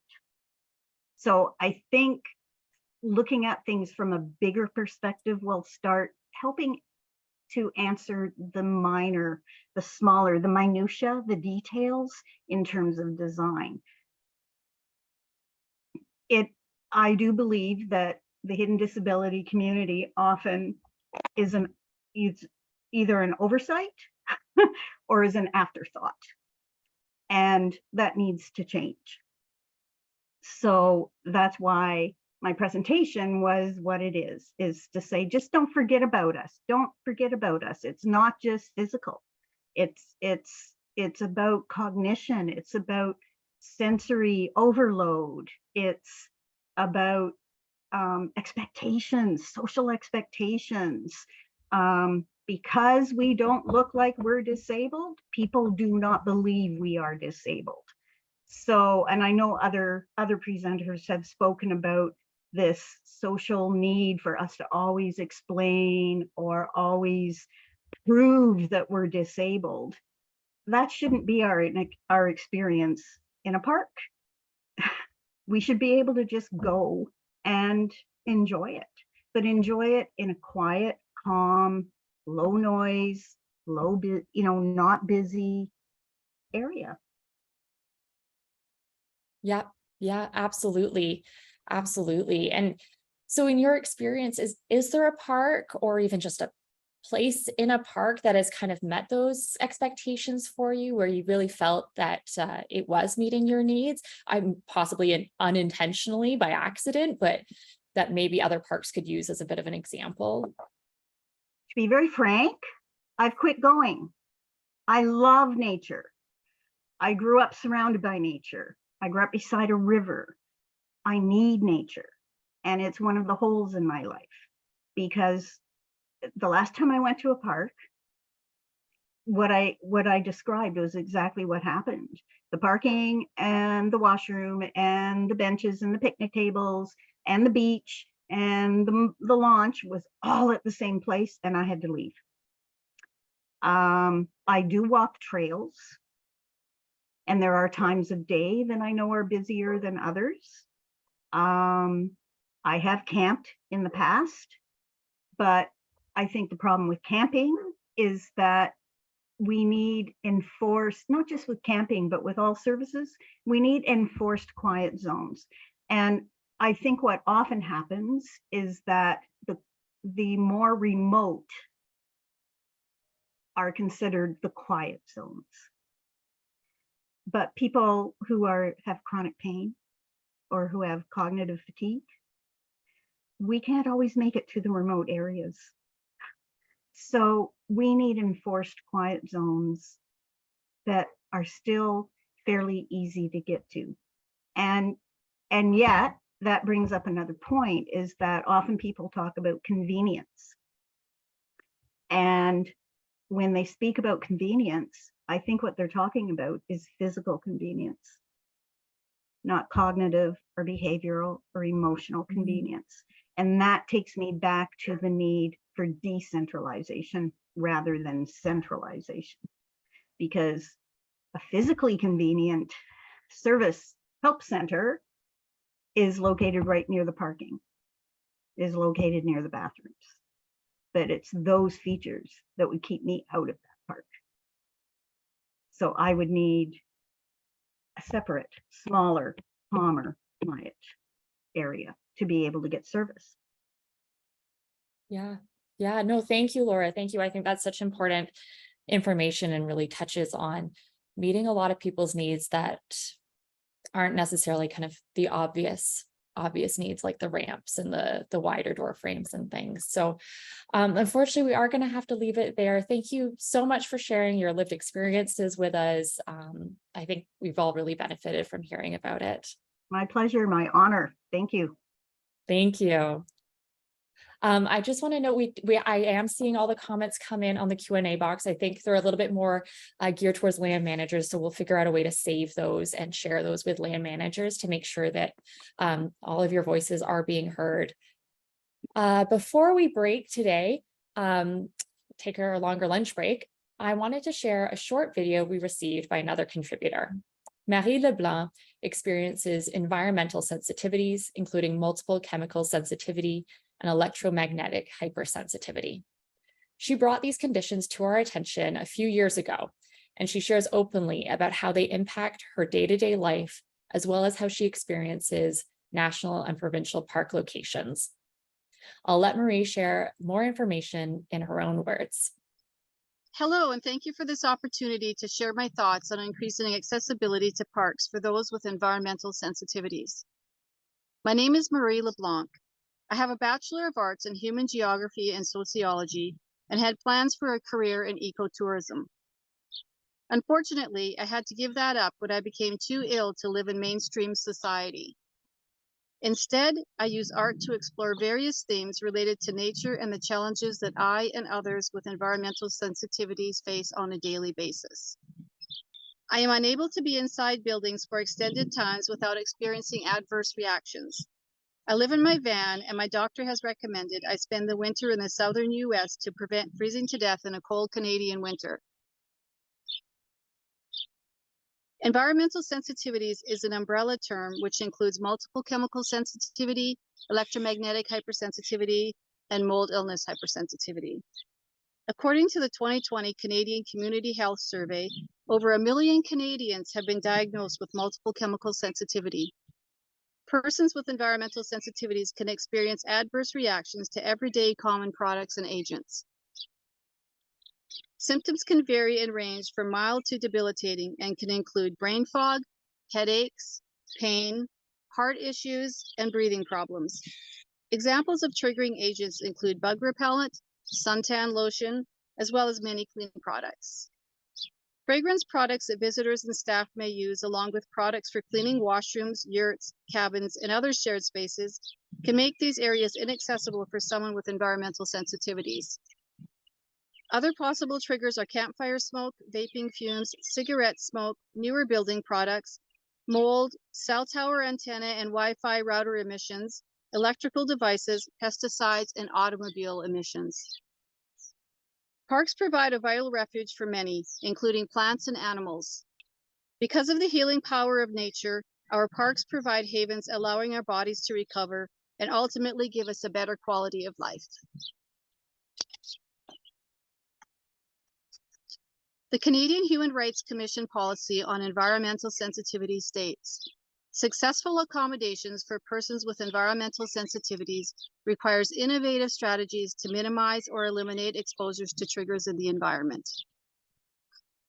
Possible measures for accommodation, which can also be beneficial for those with some breathing conditions such as asthma and chronic obstructive pulmonary disease, COPD, and environmental sensitivities include scent-free policy with publicly displayed posters, use of environmentally safer products for cleaning, such as vinegar and hydrogen peroxide, signage at entrances of facilities with lists of contents of cleaning products, designated spots for those requesting a no campfire, vaping, and cigarette smoking area, Encourage the use of and make available natural wood for campfires.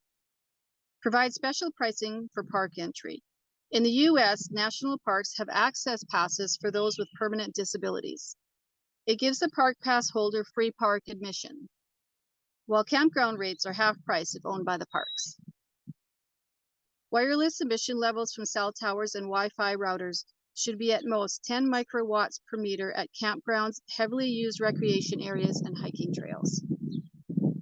Wi-Fi routers and antennas emitting wireless radiation should be clearly labeled so those with electrosensitivity can maximize distance and minimize exposure times. Natural measures for weed control. Advance notice and signage if pesticides are used. Emergency response medical personnel and park staff should be aware of environmental sensitivities, along with appropriate protocols in place that medical personnel could refer to if needed. For the above accessibility challenges, the proposed solutions would help all safely enjoy the park while keeping the environment healthy. Thank you.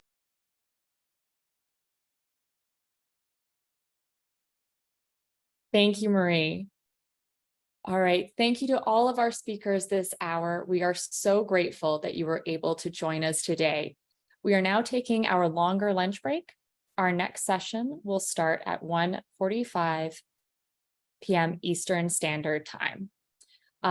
Any questions that come in for Marie, we will collect those and we'll share them with her, and we'll make sure all of the feedback is getting to land managers and people that need to see it. All right, thank you, and we'll see you all soon.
Text, Camp 1, Surprise Point Campground.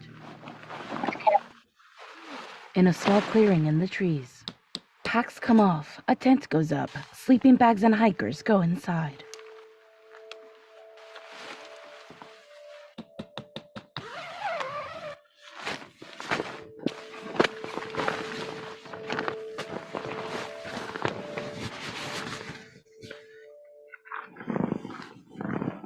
Two mosquitoes turn tail as the tent door closes.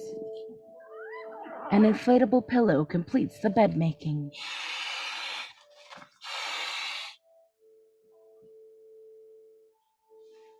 The sun sparkles from a notch between peaks.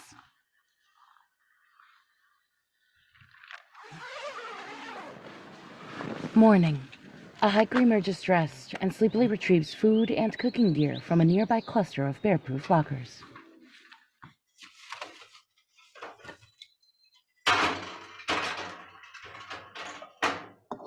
Atop a weathered, gray log table, water comes to a boil.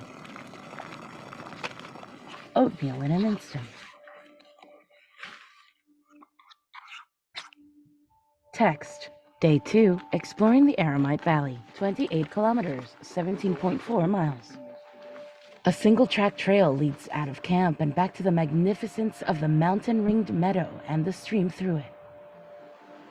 Water rushing over the collapsed middle of a footbridge stops the hikers short and inspires them to bushwhack.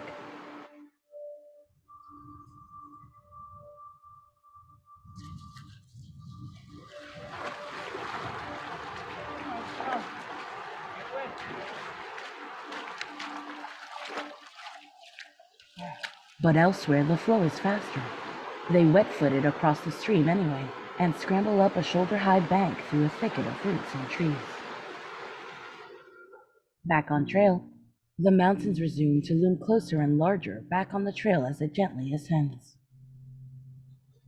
Suddenly, at the foot of a glacier looking up through a gap in the trees, a many-fingered tangle of trickles cascades down from it, a powdery blue-green hue where the hikers find it pooled a little farther ahead.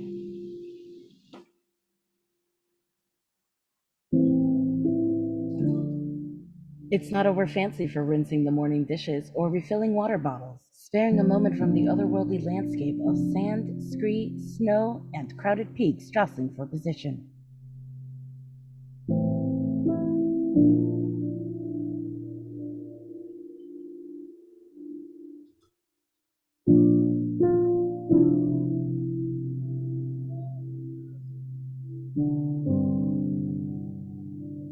A steep and narrow valley, one side green, the other gravel, topped by a glacier. Rampart peaks looming just beyond through haze. A hiker clambers between oddly overlaying giant slabs of gray-splattered rock beside rushing rapids. Arriving at the head of the valley, a half-bowl sculpted by glacier with mountains for sides, and a receded remnant of the glacier draped like a bib down the front of the peak straight ahead. A patch of green and a clutch of purple and yellow flowers wobble in the wind as a hiker passes, hood up. Milky aquamarine pools bedeck the sandy, snow-streaked sides of the bowl, nestling against ridges that range down from the top. The first to arrive spreads her arms out, then upward, fluttering fingers in the wind, and another joins her. They stand in a sloping scree field in shade, while the rest of the bowl and rim of peaks shimmers in full sunlight. Looking down on another hiker crossing snow with poles. The snowfield seems to end in mid-air above a whole vast valley in shadow, other mountains extending into infinity. High beside the glacier, facing an amphitheater of rocky peaks patched with snow. Looking down on the pastel pools and across the expanse at distant peaks. On the valley floor as the sun disappears behind the ramparts, grasses and wildflowers of a meadow flutter nearby. At a low footbridge, an arriving hiker drops his pack to take a seat alongside others basking in the sunset as a stream babbles beneath them. The sun reflects as one shimmering smear from across the lake to their feet. Sunset colors across the sky beyond the lake and over ranges into the distance, diminishing like Russian dolls. Turned opposite the sunset, the remaining rampart peaks are spotlit by the lowered sun, turned to shades of pink and tan and cast into a fine relief of folds and wrinkles. Packs on, hiking through meadow. In the distance, a mountain in the shape of a dorsal fin above a carpet of trees.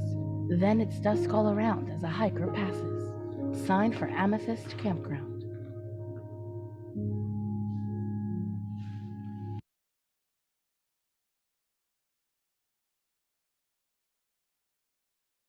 Welcome back, everyone. I hope you all enjoyed a bit of an extended break there. Just a reminder, information on how to submit questions and how to access ASL can be found in the chat. Our first speaker this hour is Shira Standfield. Shira has a background in landscape architecture, playground design, and park planning with a focus on creating accessible and inclusive outdoor environments. Her passion lies in creating seamless and inherently universally accessible places and experiences for all people. As the advisor on the Visitor Accessibility and Inclusion for Parks Canada, Shira works with colleagues across the country to improve infrastructure, services, and programs for all visitors at national parks and national historic sites.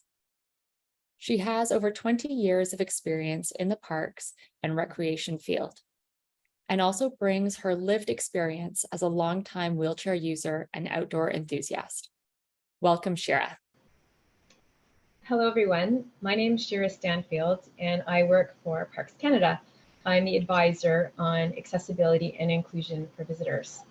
I'm a white woman with chin-length brown hair, wearing glasses and a dark green Parks Canada t-shirt.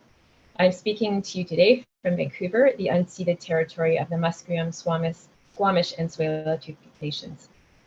My presentation, I'm just going to talk about 3 different things. I'm going to give you a little bit of background from Parks Canada's perspective. I'll talk a little bit about planning meaningful experiences, and I want to talk to you about the visitor experience cycle, a way that we conceptualize how to plan for visitors. First of all, a little background on Parks Canada. Our mandate is to protect and present significant examples of Canada's natural and cultural heritage to all. And we also work to foster public understanding, appreciation, and enjoyment of these places. And there's an image on this slide showing a historic building, a stone historic building on the East Coast. Parks Canada has 47 national parks, 5 marine conservation areas, 1 national urban park, 171 national historic sites, and 8,000 plus kilometers of trails. There's a map here showing where the parks are. They're really spread out throughout the country, from the north to the south, east to the west, and there are also national marine conservation areas in the north and in Lake Superior and on the East Coast, and a national urban park in the Toronto area called Brydges. So I wanted to just talk about 2 key definitions that are important to how we plan and think about accessibility in our places. The first thing is meaningful experience. So this notion is that visitors come away with the sense that their visit was worth their time, their energy, and their money. And the experience meets their needs and creates a connection to place. And this is a complete user experience. It goes beyond code and minimum requirements, so that it's really thinking about why are people coming, what do they want to do, and how do they feel when they leave. Another important concept is an equivalent experience. So sometimes it's not possible to make something accessible to all, for example, a lighthouse or very challenging topography, etc. So it's important to have an alternative meaningful experience that is offered. And it's important for visitors to have an experience and access a facility to the same extent as other visitors. So this experience could be offered through different means, such as technology, interaction with staff, a virtual experience, etc. So on this slide, it's just a diagram of 5 different steps indicating our process for planning meaningful experiences at Parks Canada. So the first thing is to identify what is the key experience. So really understanding what is special about this site, what makes it unique from other places. And once you have that, then you can then assess the baseline accessibility of a place. So you can evaluate the site flow, how things work, how they're connected. You can evaluate the facilities, the programs, and the services. And we have our own evaluation tool, and we often rely on the expertise of consultants to come and do these evaluations for us.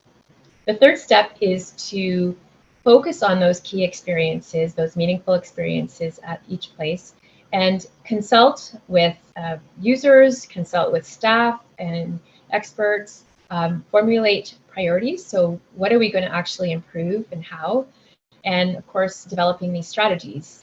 What are we going to tackle first? And again, the point here is that everything is connected back to that meaningful experience. We then, step 4 is to implement strategies. So examples of things to do are enhancing communication, so web, print, or apps, developing or improving facilities, programs, and services, and also developing equivalent experiences. And finally, step 5 is to measure, evaluate, and adjust. So it's important to consult and review and have feedback, get feedback from visitors as to how we're doing and how we can do better in planning these experiences.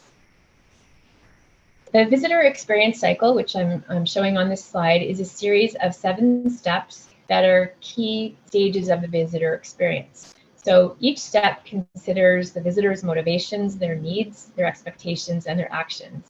And it's really important to address accessibility at all of these stages in order to provide a meaningful experience. So I'm going to take you through each one of these 7 steps.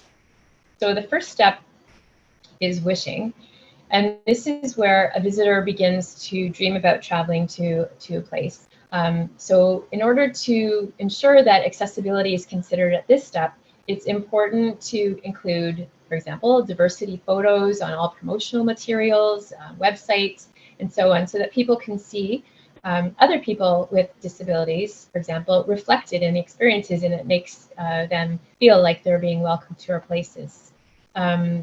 And also to share stories and highlight accessible experiences on websites. So at Parks Canada, we have a landing page which is called Accessible Travel, and this highlights accessible trails and camping and other activities, so people can start to think about where they want to go and what might work for them.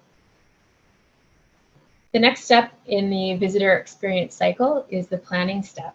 And this is where people are starting to dive into the details and planning their trips. And of course, people with disabilities often do have an extra layer of complexity and do even more planning work and are looking for detailed information so that they know what to expect and what to bring and what challenges they might experience.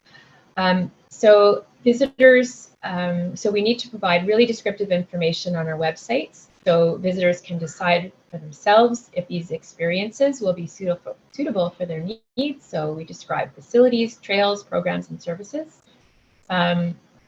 We have Fort Rod Hill and Fisgard Lighthouse is a site on the West Coast, and they've done a really great job of adding really good details on their website, and we have a process for assisting sites to do that.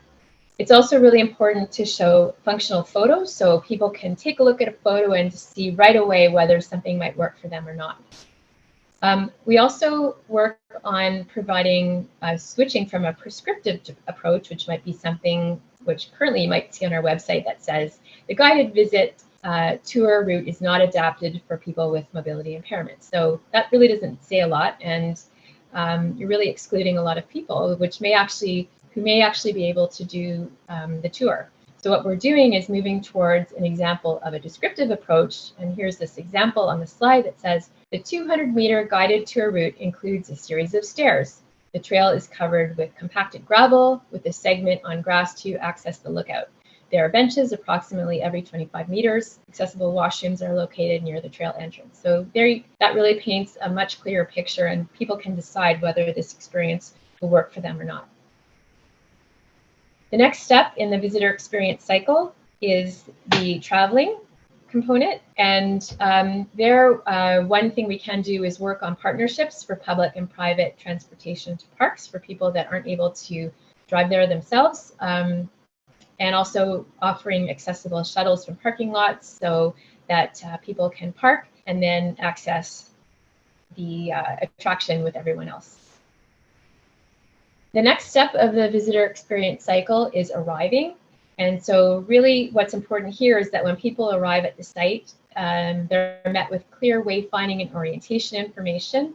There's accessible parking, drop-off areas, and we offer on-site accessibility information about experiences. It's really important that staff are trained in accessibility and can answer questions if people do want to know more about experiences and trails, and that the staff can offer detailed information so people know what to expect. And also on arrival, it's important to have staff, to hire staff with disabilities to reflect the diversity of visitors. So that frontline staff person may have a disability, and just indicates that we're open and inclusive, an inclusive agency. The next step, of course, is visiting, which is really where the visitor has that meaningful experience at our places. So of course, it's important to provide those meaningful and complete experiences, and providing accessible and inclusive facilities, and providing equivalent experiences where needed, and offering accessible programs, services, and equipment, and partnering with adaptive recreation organizations to extend experiences to all. So having trail riders and other equipment and guided experiences with these organizations that have expertise in working with people with disabilities. I just wanted to show a few examples of some things we've implemented at Parks Canada to make those make our places more accessible. So one is we're working on inclusive sanitary facilities. So all new washroom buildings being built are inclusive, gender inclusive, and fully accessible. So there's some photos here showing a new washroom building in Mount Revelstoke National Park. So accessible shower with the transfer bench in the right place, so the taps are within reach, accessible sinks with different heights, and there are also individual closed gender inclusive washrooms, so someone of any gender can use them safely. This slide is about exhibits, and this is just an example from Kluane National Park showing an accessible visitor center exhibit with audio, which uses a sound dome to focus the sound down, limiting the noise pollution to other areas of the gallery. There are lots of tactile and touchable artifacts and maps, so accessible to more people. And there are also interactive exhibits that are within reach for people who are sitting, and also for shorter visitors, including kids. Adaptive equipment is another component of providing this meaningful experience at our places, and we have a program to assist our field units, so our parks and our historic sites, to purchase adaptive equipment. And I've got few photos on this slide showing adaptive ski and beach equipment at La Mauricie National Park in Quebec. And on the right, there's a photo of an off-road wheelchair at Forillon National Park. This slide is about accessible on-site transportation, which is also part of that visit experience. So there's an example on the left showing an accessible electric golf cart that people can borrow in order to access a beach, which is down a 10% slope, which is quite steep.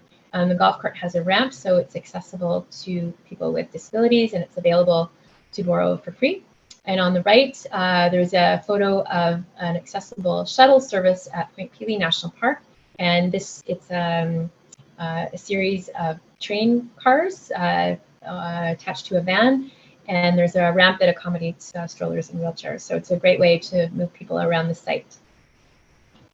In terms of accommodations, we've got two examples on this slide. So we've got in Grossmore National Park, we've collaborated with some autism organizations in the province to create sensory cabins We offer pre-visit information and social stories, so visitors have a really detailed understanding of what to expect with photos and descriptions, so people with sensory needs are prepared when they arrive. We also have information kits and sensory aware items available for use upon arrival. And the photo on the right showing an accessible authentic, it's a canvas-sided tent or cabin type building with an accessible ramp. And there are accessible bed configurations and furniture inside with an accessible entry, and it's situated close to a washroom. So this makes camping overnight or staying overnight in a park accessible to all. We also have an example of equivalent experiences, and this slide shows some photos of a park in the Mangan Islands. And it was a virtual tour was created and brought to seniors at a care facility. And they put on these virtual reality glasses and were able to have a tour of the islands. And it was a really great experience for them. And many, it brought back childhood memories for many of them of these beautiful islands and archipelago. So although they weren't able to visit the site, they had a great experience there. The next step in the visitor experience cycle is departing. So it's really important to gather feedback from visitors and respond to that feedback in a timely manner. And we're just piloting a QR code user experience survey. And we also have comment forums and other ways of providing feedback. So really important part of our how we move forward in improving accessibility. And finally, the step of remembering. If the experience was meaningful to the people who were visiting, they will remember the experience, will have connected to the place, will wish they can revisit, and then the visitor cycle continues. So that's kind of, I've just kind of described our focus on this meaningful experience, how we plan the experiences, and how we consider the visitor needs at each step of the visitor experience cycle. So that concludes my presentation, and I look forward to answering any questions you might have.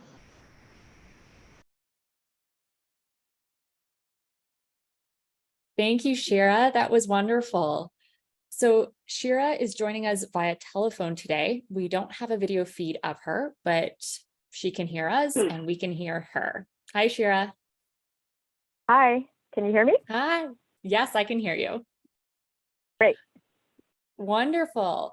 So we've had quite a few questions come in from the audience. One to start us off is, do you know of any policies or protocols that Parks Canada has in place to make parks safer and more accessible for people with multiple chemical sensitivities?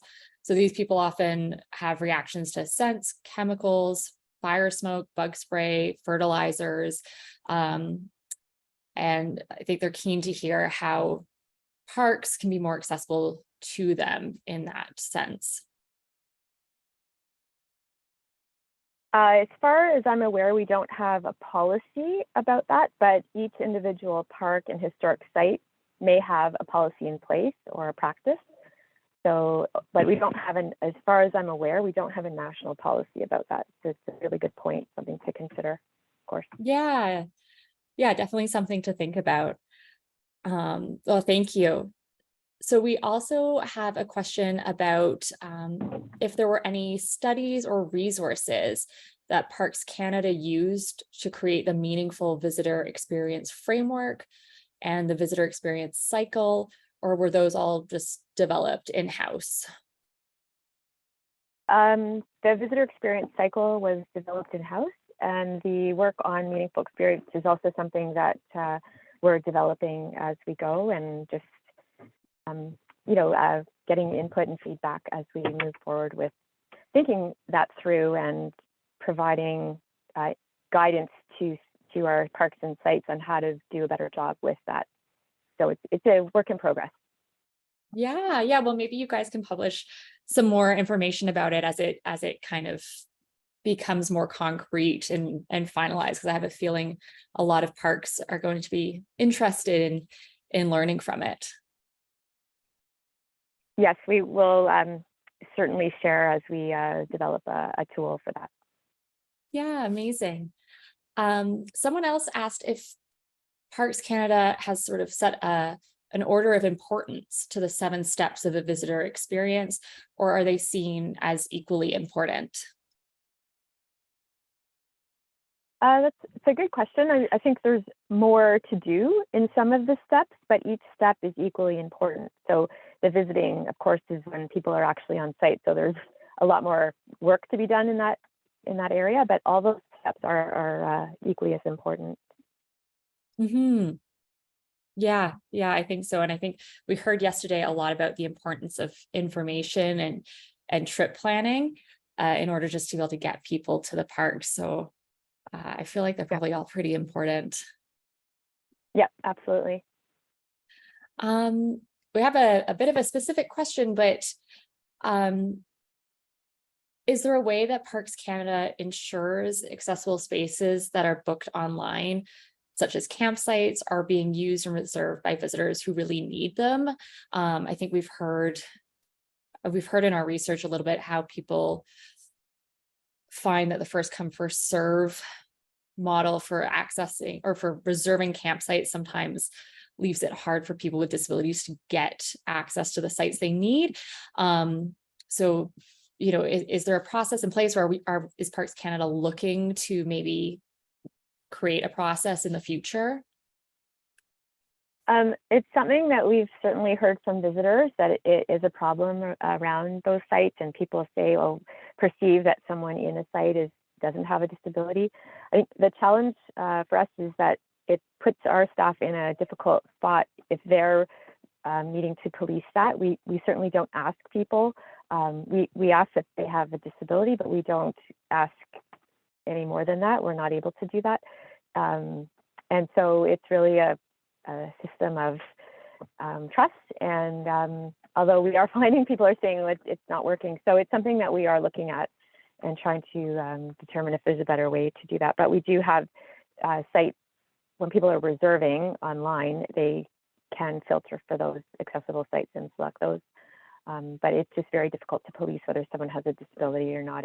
We can't ask our staff to do that. No, of course. And I mean, we just heard from the hidden disability community before the break about disabilities that aren't super physically obvious, but these people still need certain accommodations and might need to access a site. So I can see how it's almost a bit of a catch-22. You don't want to be making people prove their disability, but still maintaining that access so people who need them are getting the sites they need. And I think the key is to just make more accessible sites. That's kind of although some of them may not be as close to the washroom, but is in terms of having a proper surfacing and clearance spaces around tables and other features, that's key. So if we can provide more of those, then the problem is less apparent when there are more sites out there to choose from. Yeah, absolutely. If the vast majority of sites have those accessibility features, then hopefully it's a lot less of an issue for people to find them. Yeah.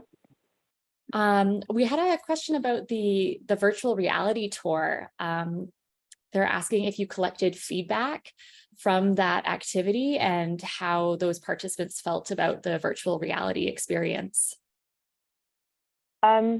So that I don't have the details around that. I wasn't involved in the project specifically, but what I did hear from the person that did do that work was that the seniors that were involved had such a wonderful experience. It brought back memories. It was very vivid for them, and they really enjoyed it. So if the person who asked that question needed more details, I can send the contact information to the person that led that project. Yeah, absolutely. So I think we can make sure that they get your contact information and put you guys in touch, because I think they've done some work in virtual reality visitor experiences at parks in the past. So I think they'd be quite interested in your activity. I think we have time for just one last question. we have an audience member wondering if and what training is provided to park interpreters to make the interpretive programming accessible and just adapting to the varied visitor needs. Yeah, so our staff, we have a program called QVE, which is Quality Visitor Experience, and there's a module in there on inclusive service. So interpreters get a basic level of training, and that's something that we're working on in terms of thinking about how to provide that more detailed training in terms of adapting programs. We've seen that certainly is a gap in some of the training that the interpreters receive. Many of them are incredibly creative and just enthusiastic staff people and are really good at kind of adapting on the fly. And although we are getting questions around them wanting more training, so it's something that we're working on. Wonderful. No, that's fantastic to hear. Thank you. Unfortunately, I think we do have to wrap it up there just to stay on schedule. Shira, thank you so much for joining us today. I know you're not really at home or even in the office, so we really appreciate you calling in and getting to participate this way. Thank you for the opportunity. Thanks. All right, our next speaker this hour is John Foster. John is a market development specialist with Ontario Parks in the Visitor Experience Unit of the Marketing section. John is responsible for the Healthy Parks, Healthy People program at Ontario Parks, which is a program aimed at improving access to nature for all Ontarians by creating programs and initiatives that address physical, social, sociocultural, economic, and other barriers to accessing parks. John's educational background focuses on visitor experience in Ontario's parks and protected areas. Welcome, John. Hi, and welcome to this presentation about accessibility at Ontario Parks. This is a title slide that reads Accessibility at Ontario Parks, Parks Accessibility Conference 2023 in blue lettering on a white background at the bottom of the slide. Above, there is a landscape photo of a large lake with a tree-covered rocky shoreline in the foreground, clouds reflecting off the surface of the water in the middle, and a forested shoreline in the distant background. Before we begin, this presentation will take place using a slideshow to display content. The title of this slide is Presentation Information in blue lettering on a white background. The text below is black lettering on the same white background. The following slides for this presentation will be structured in the same way, and all images that are used during this presentation will be described. I'm John Foster, the presenter for this session. I present as a white person using he, him pronouns with dark hair, glasses, and a little bit of facial hair. I'm joining today from Toronto, which is the traditional territory of many nations, including the Mississaugas of the Credit, the Anishinaabe, the Chippewa, the Haudenosaunee, and the Wendat peoples. I work for Ontario Parks as a market development specialist as part of the Visitor Experience Unit in the Marketing section. I help with Ontario Parks' efforts in the Healthy Parks, Healthy People movement, where we aim to reduce barriers to accessing nature and the health benefits associated for everyone, including physical, financial, sociocultural, and other forms of barriers. This slide is an overview for the presentation. There's a photo on the right side of two individuals on a boardwalk who are looking at something in the adjacent forest. Moving to the content, we've already covered the presenter information. On the following slides, I will share a brief background and history of Ontario Parks. The presentation will conclude after I share two recent announcements that have exciting opportunities for input on accessible features and services for Ontario's newest provincial park initiatives. This slide is a background of Ontario Parks. Ontario Parks was created in 1893 with the establishment of Algonquin Provincial Park. The system grew very rapidly. Until 1954, Ontario only had 8 provincial parks, but by 1985, there were over 220. Today, Ontario Parks is responsible for over 630 provincial parks and conservation reserves, which is over 8% of Ontario's landmass. 115 of these Ontario Parks locations are operating, meaning visitor services and facilities are offered to the public. We are one of the largest outdoor recreation providers in Ontario, with over 12 million annual visits. This slide is also background information about Ontario Parks. There is a photo on the right side of a water access wheelchair on a beach access mat. To help ensure that as many Ontarians as possible can enjoy the benefits of provincial parks and green spaces, we're working to improve the accessibility of our parks. We're working to improve accessibility by creating more barrier-free facilities, from accommodations and buildings to viewing platforms on trails, beach access mats, and all-terrain wheelchairs. Recently, Ontario announced we'll be taking steps to create the first new operating provincial park in over 40 years at Big Wind Lake Provincial Park. Ontario also recently announced that we are exploring the creation of a new provincial park and the province's first urban provincial park, known as Uxbridge Urban Provincial Park. The current slide is about Big Wind Lake Provincial Park, the first of the two recent announcements. There are two photos on the right side. On the upper right, there's a photo of two people in a canoe with a dog paddling away from the camera. The second photo features two Ontario Park staff members in a forest. One has a pair of binoculars while the other is recording something on a clipboard. This announcement creates a great opportunity to incorporate public input into all aspects of the park's design. Currently, this is a non-operating provincial park that does not have staffing or maintained facilities, but offers low-intensity, self-guided recreational opportunities. Our goal for the creation of this park is to create a truly modern, innovative, and sustainable space for all people to enjoy. This current slide is also about Big Wind Lake Provincial Park. There is a photo of two people kayaking in a tandem kayak on a lake on the right side of the slide. Careful consideration went into choosing the location of our first new operating park in 40 years. Big Wind Lake is located near the town of Bracebridge, approximately an hour south of Arrowhead Provincial Park, which is an existing visitor favorite, and under 3 hours from the Greater Toronto Area. The park is 1.5 times the size of Arrowhead and boasts beautiful lakes, meadows, marshes, and upland forests. This slide is titled Big Wind Lake Provincial Park. There's a photo of a father and two kids playing on a beach on the right-hand side of the slide.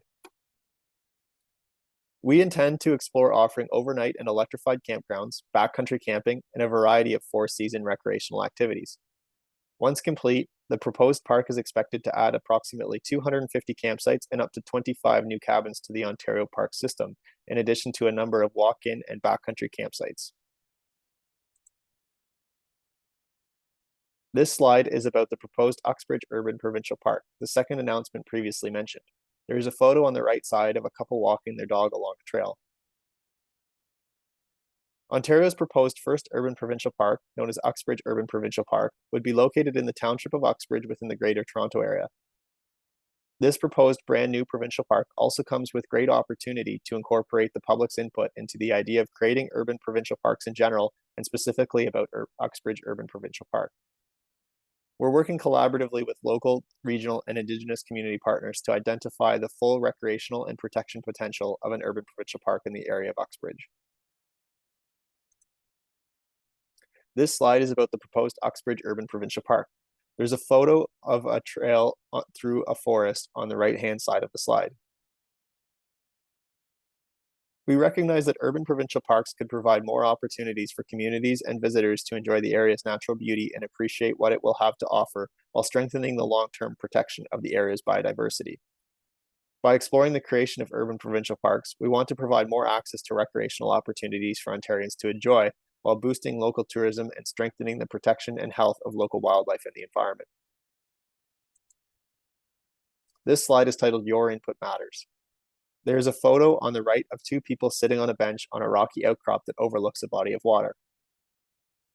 Ontario Parks is currently seeking public feedback on key elements of the new parks, including accessibility. What facilities or services should be offered at Big Wind Lake Provincial Park or the proposed Uxbridge Urban Provincial Park to make it accessible to all people, regardless of differing abilities? This slide is titled Feedback and Consultation Details. These are the opportunities to provide input on the two projects outlined in this presentation. For the proposed Big Wind Lake Provincial Park, there's a survey active until September 4th at the link outlined on the slide. People are also welcome to provide comment to the Environmental Registry of Ontario posting at the link on the slide. The following are other opportunities for the public to participate in the planning process. Please note that the dates beyond the first stage are tentative. Stage 1 is the invitation to comment on the proposed development of a new operating park at Big Wind Lake Provincial Park. This is the survey mentioned, which runs from June 22nd to September 4th, 2023. Stage 2 Ontario Parks will develop a preliminary park management plan in fall of 2023. Stage 3, inspection of the improved management plan, will occur in winter of 2024. For urban provincial parks in the proposed Uxbridge Urban Provincial Park, there's another survey active until September 4th at a link posted on the slideshow. Once again, people are welcome to provide comment through the Environmental Registry of Ontario at the following link.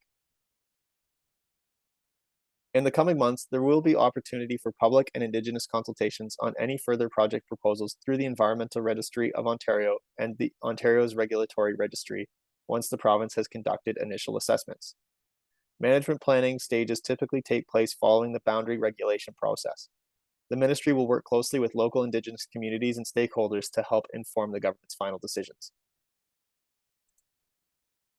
This closing slide is titled "For More Information." For general inquiries about Ontario Parks, please visit our website at www.ontarioparks.com/contact/email, and your email will be forwarded to the appropriate team. For inquiries about Big Wind Lake Provincial Park, contact Big Wind Lake Provincial Park at ontario.ca. For more information about the Uxbridge Urban Provincial Park proposal, contact planning.sez@ontario.ca. And for more information about the Healthy Parks, Healthy People program at Ontario Parks, contact John Foster at john.foster@ontario.ca.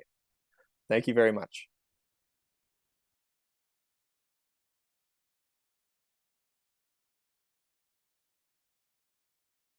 Thank you, John. Just a note for attendees, we are sharing those feedback links in the chat and online on our Parks Accessibility Conference website. I just want to say what a fantastic opportunity for you to come and share about these new parks and the feedback, and the fact that the feedback's open right now so people can actually hear about it and send in their comments.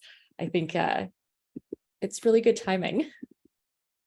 Yeah, certainly. And we encourage as much public input as possible for these. It's a great opportunity to have input from sort of the ground level, the start of the creation of 2 protected areas. So it's very important to be here to share this information today. Yeah, absolutely. And I was wondering if you know yet what the existing plans are that already include accessibility. Like, what sort of accessibility features are already being included in the draft plans? Because that might help people identify what some of the gaps are when they're sending in their feedback. Yeah, certainly. That's a great question, but we're still very much at sort of the ground level with this and the planning. So like there's a few ideas around sort of campsites and how many campsites there will be, backcountry and front country opportunities. But on the other hand, it's still very much sort of a blank slate where a lot of these decisions will be made based on what public input is received.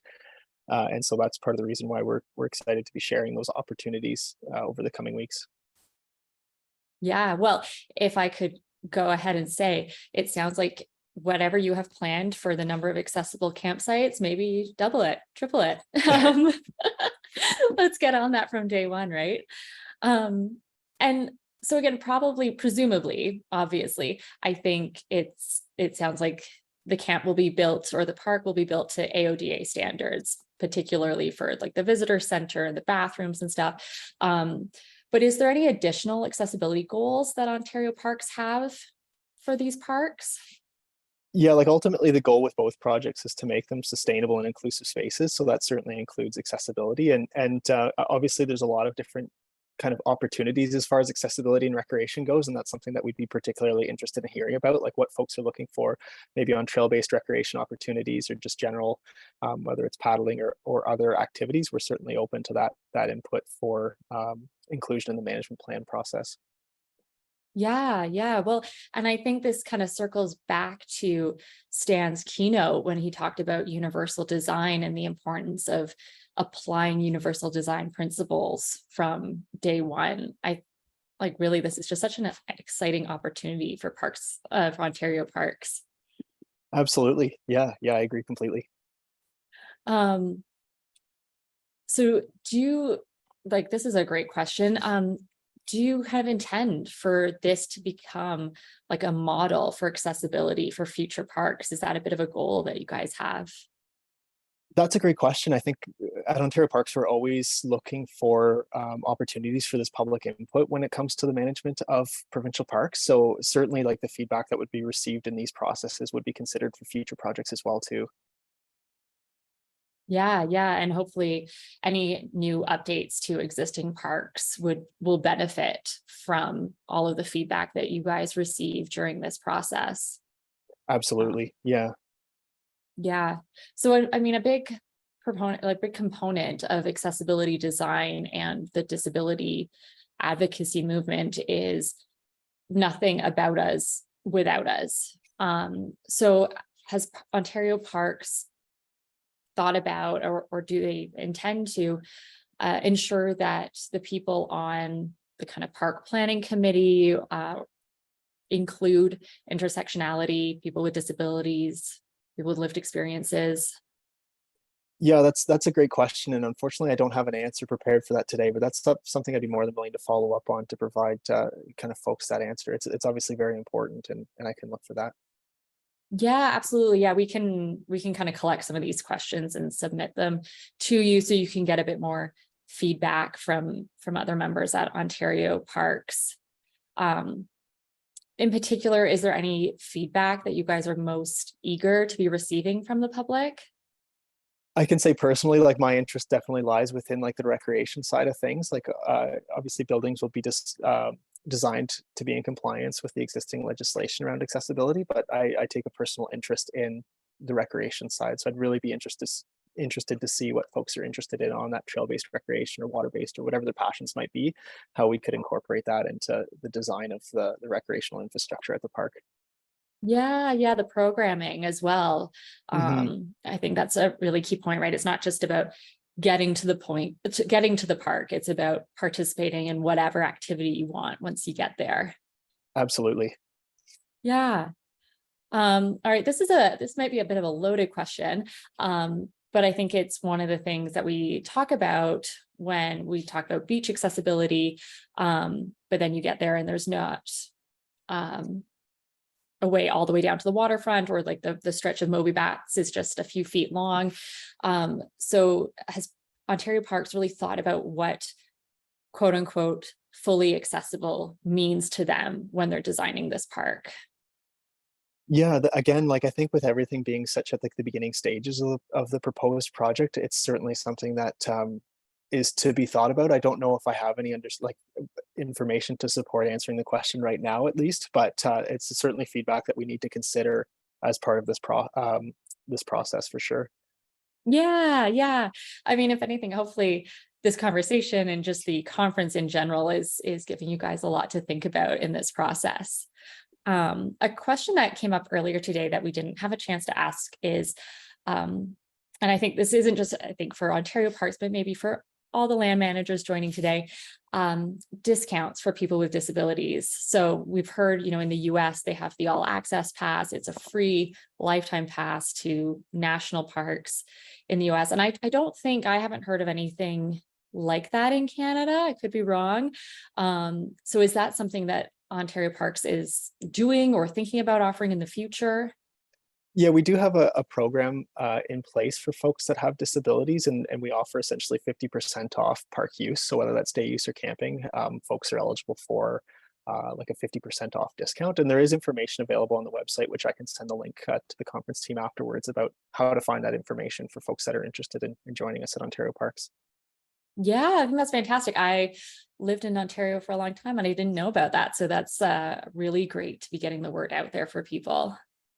Yeah, for sure. Yeah, thank you for asking that question.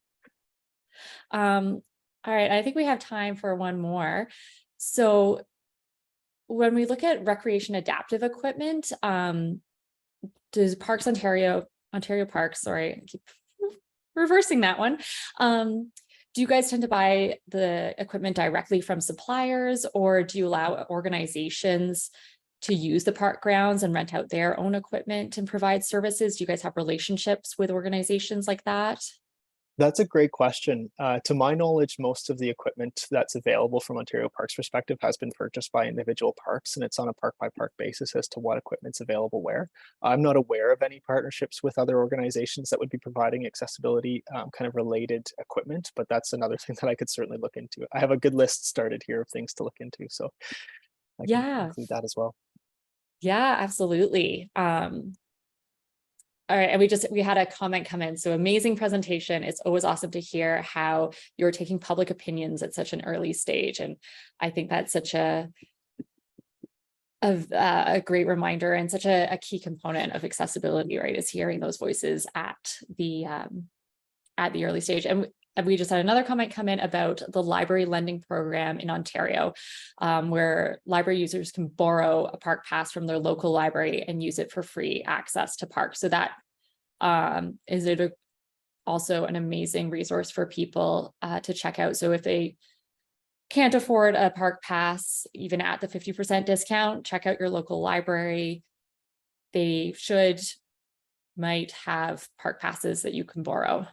Yeah, that's correct. So that's a program that I directly administer, and we have that program in about 60% of Ontario libraries. All publicly funded Ontario and Indigenous libraries are eligible to participate. And it's essentially like you take your card to a participating library and you check out a day pass to Ontario Parks, much like you would a book or a magazine or any sort of other material. So it's a program we're very proud of, and it has a lot of uptake as well. We see a lot of visitation from this program directly too. So more addressing sort of economic barriers to access, but certainly something we very enjoy putting forward.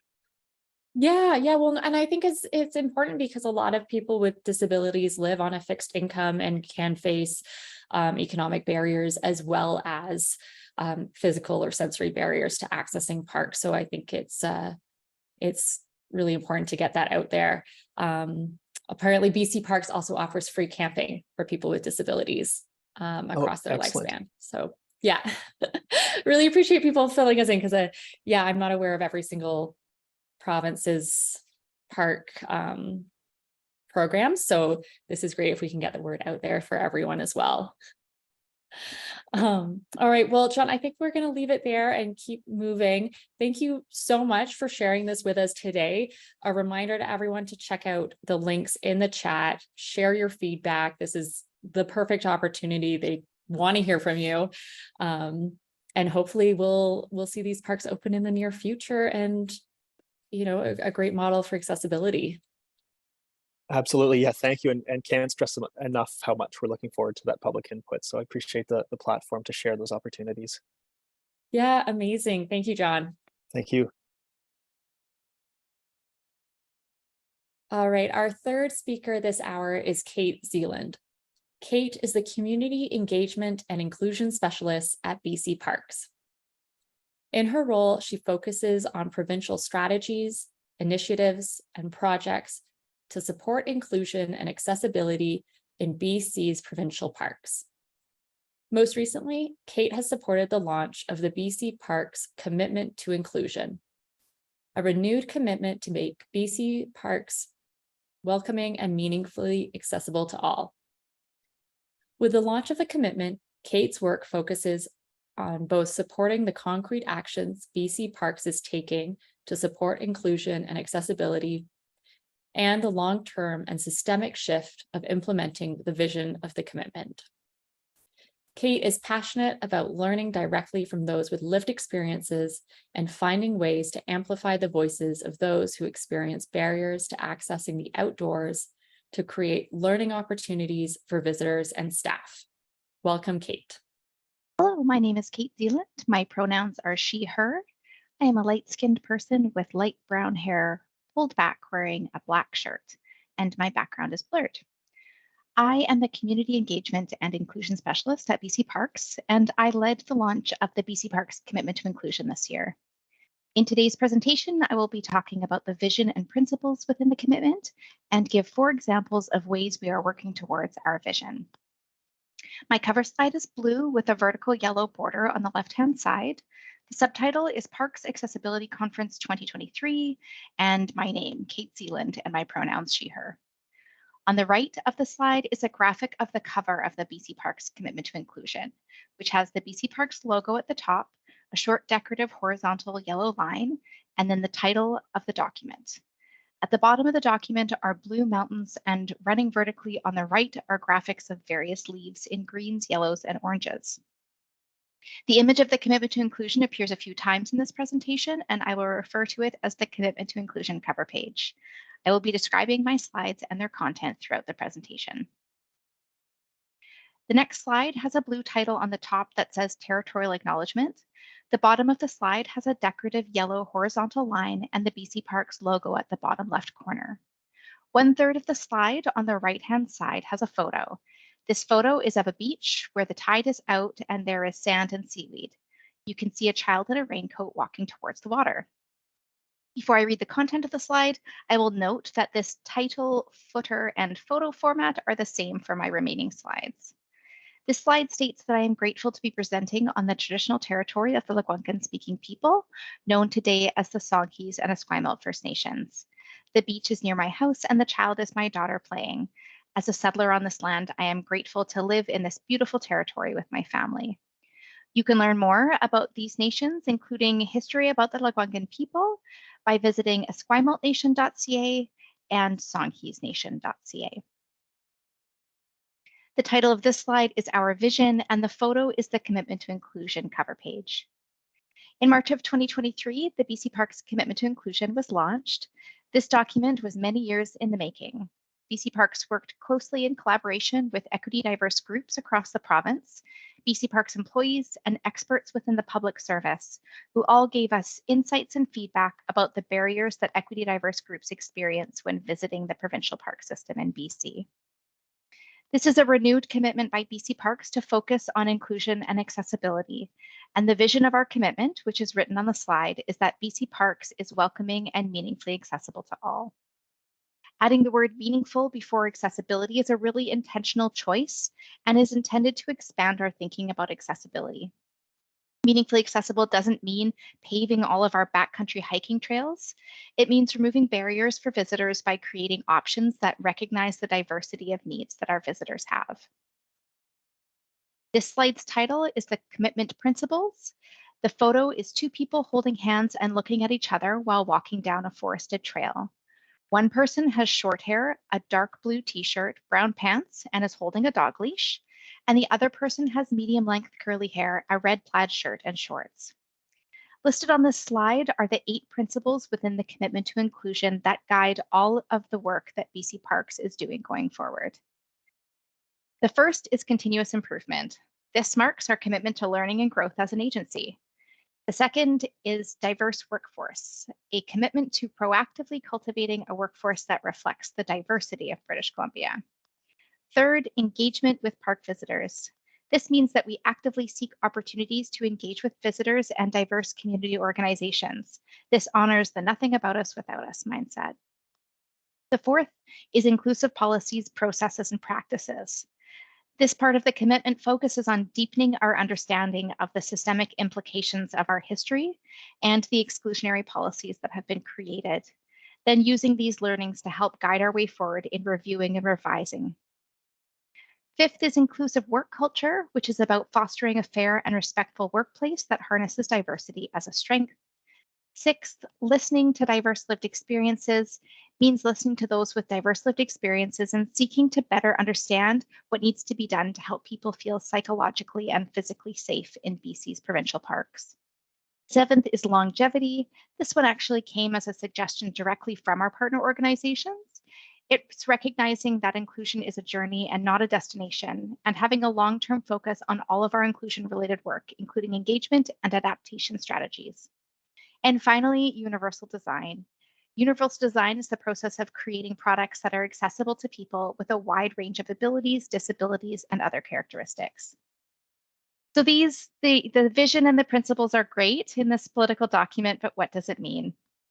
The important part of this work is what we do next, and there is a lot of work going on.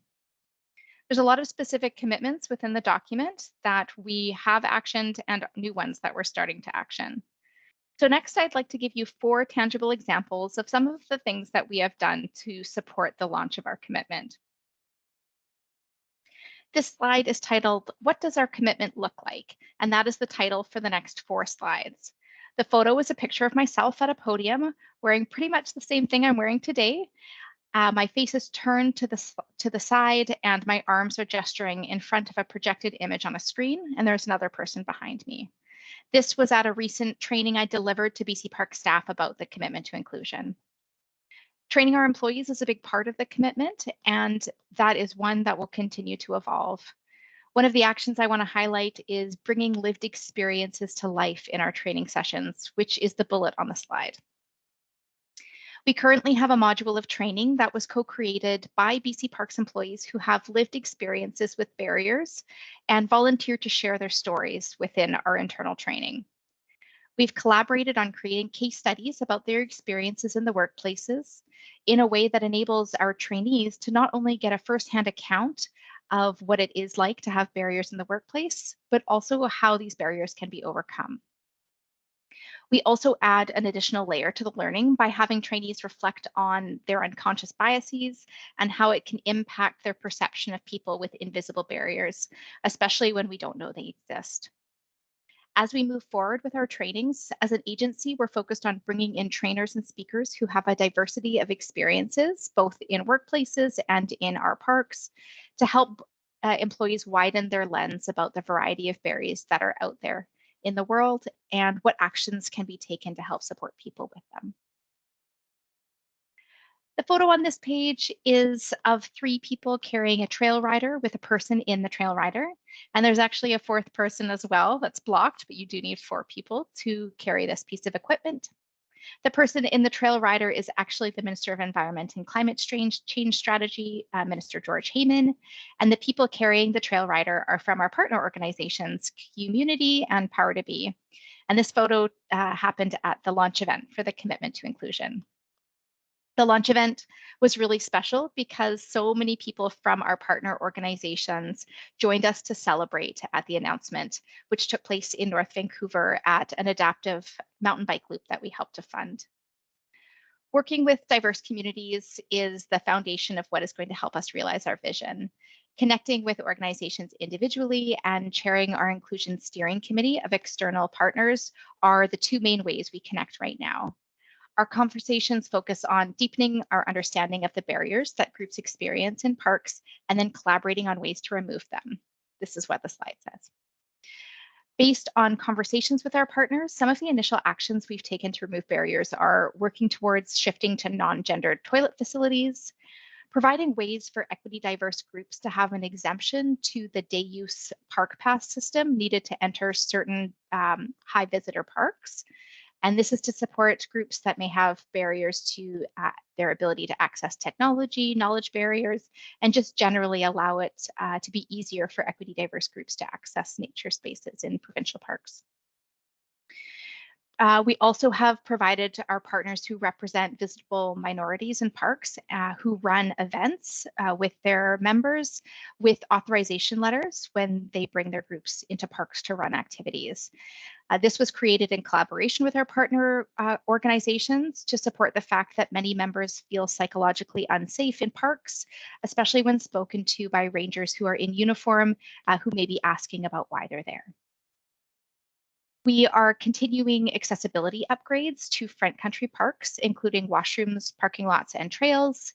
In fact, Budget 2023 provided a $3.6 million boost to go towards accessibility upgrades in front country camps near urban centers.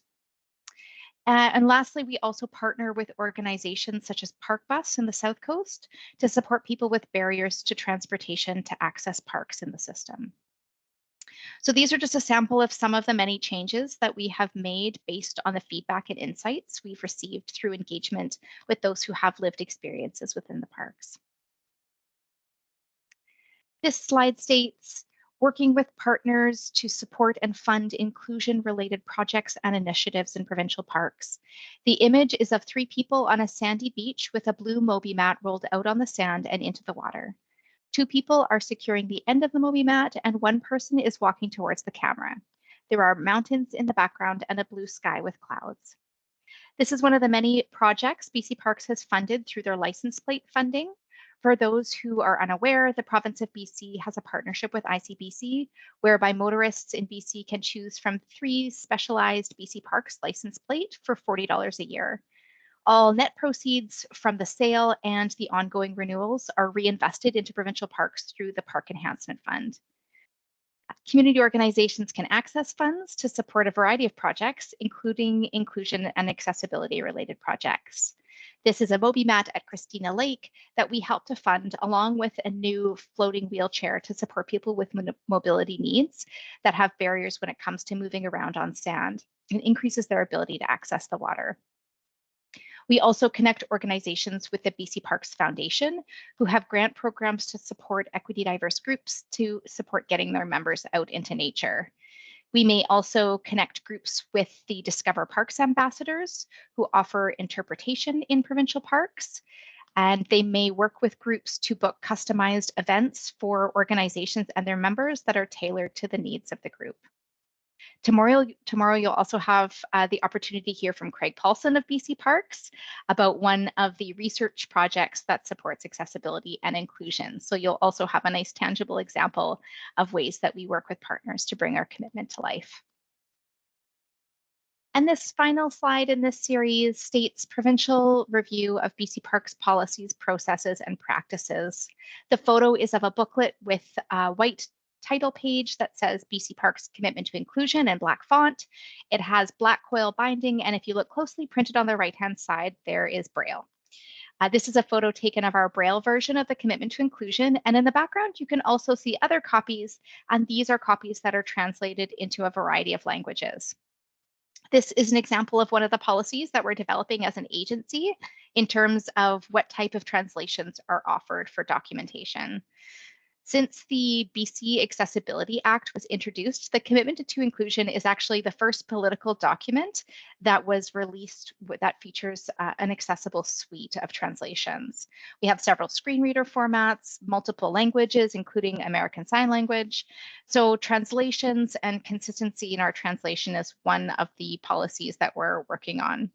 Currently, our website's only available in English, which we recognize as a barrier. So that is another step that we're working on, is towards translation of our digital material. Speaking of digital accessibility, this was a huge focus for the recent relaunch of the BC Parks website, not only ensuring that our park accessibility information is easily available right on the front page, but also working to ensure that the site meets international accessibility standards. Other policy work that has been done is a full review of our group partnership agreements. This is a legal document used to partner with organizations. I've recently completed a lengthy legal review to reduce colonial and gendered language within this document to make it a more inclusive document to present to partners. This one bullet has a lot of weight to it. We work closely with our partner organizations as well as our internal Equity, Diversity, and Inclusion Advisory Council that's made of BC Parks staff across the province. And these groups help us identify and prioritize what areas within our agency need review and revision. This is one of the primary aspects of my role of the provincial lead of the Commitment to Inclusion. And it's this behind the scenes work that is slowly starting to shift the needle on the positive systemic changes that we want to support. So those are a few examples. There are so many more happening, so many more have happened, and more to come. This is a long-term, never-ending journey for BC Parks, and we're just at the start line of this renewed commitment. The title of this slide is Want to Learn More, with a question mark, and the image is the Commitment to Inclusion cover page. And the content of the slide are links to various ways to learn more, which I'll go over now. I invite you to learn more about our commitment at bcparks.ca/inclusion, where you can read the document itself. You can also connect with me directly at kate.zealand, ZEALAND, at gov.bc.ca. We are committed to sharing our journey through storytelling, so you can follow along with our commitment on Facebook and Instagram at your BC Parks or on the BC Parks blog. I want to thank you for the opportunity to speak at the conference today, and I look forward to connecting with you and hearing the questions that arise during the Q&A. Thank you.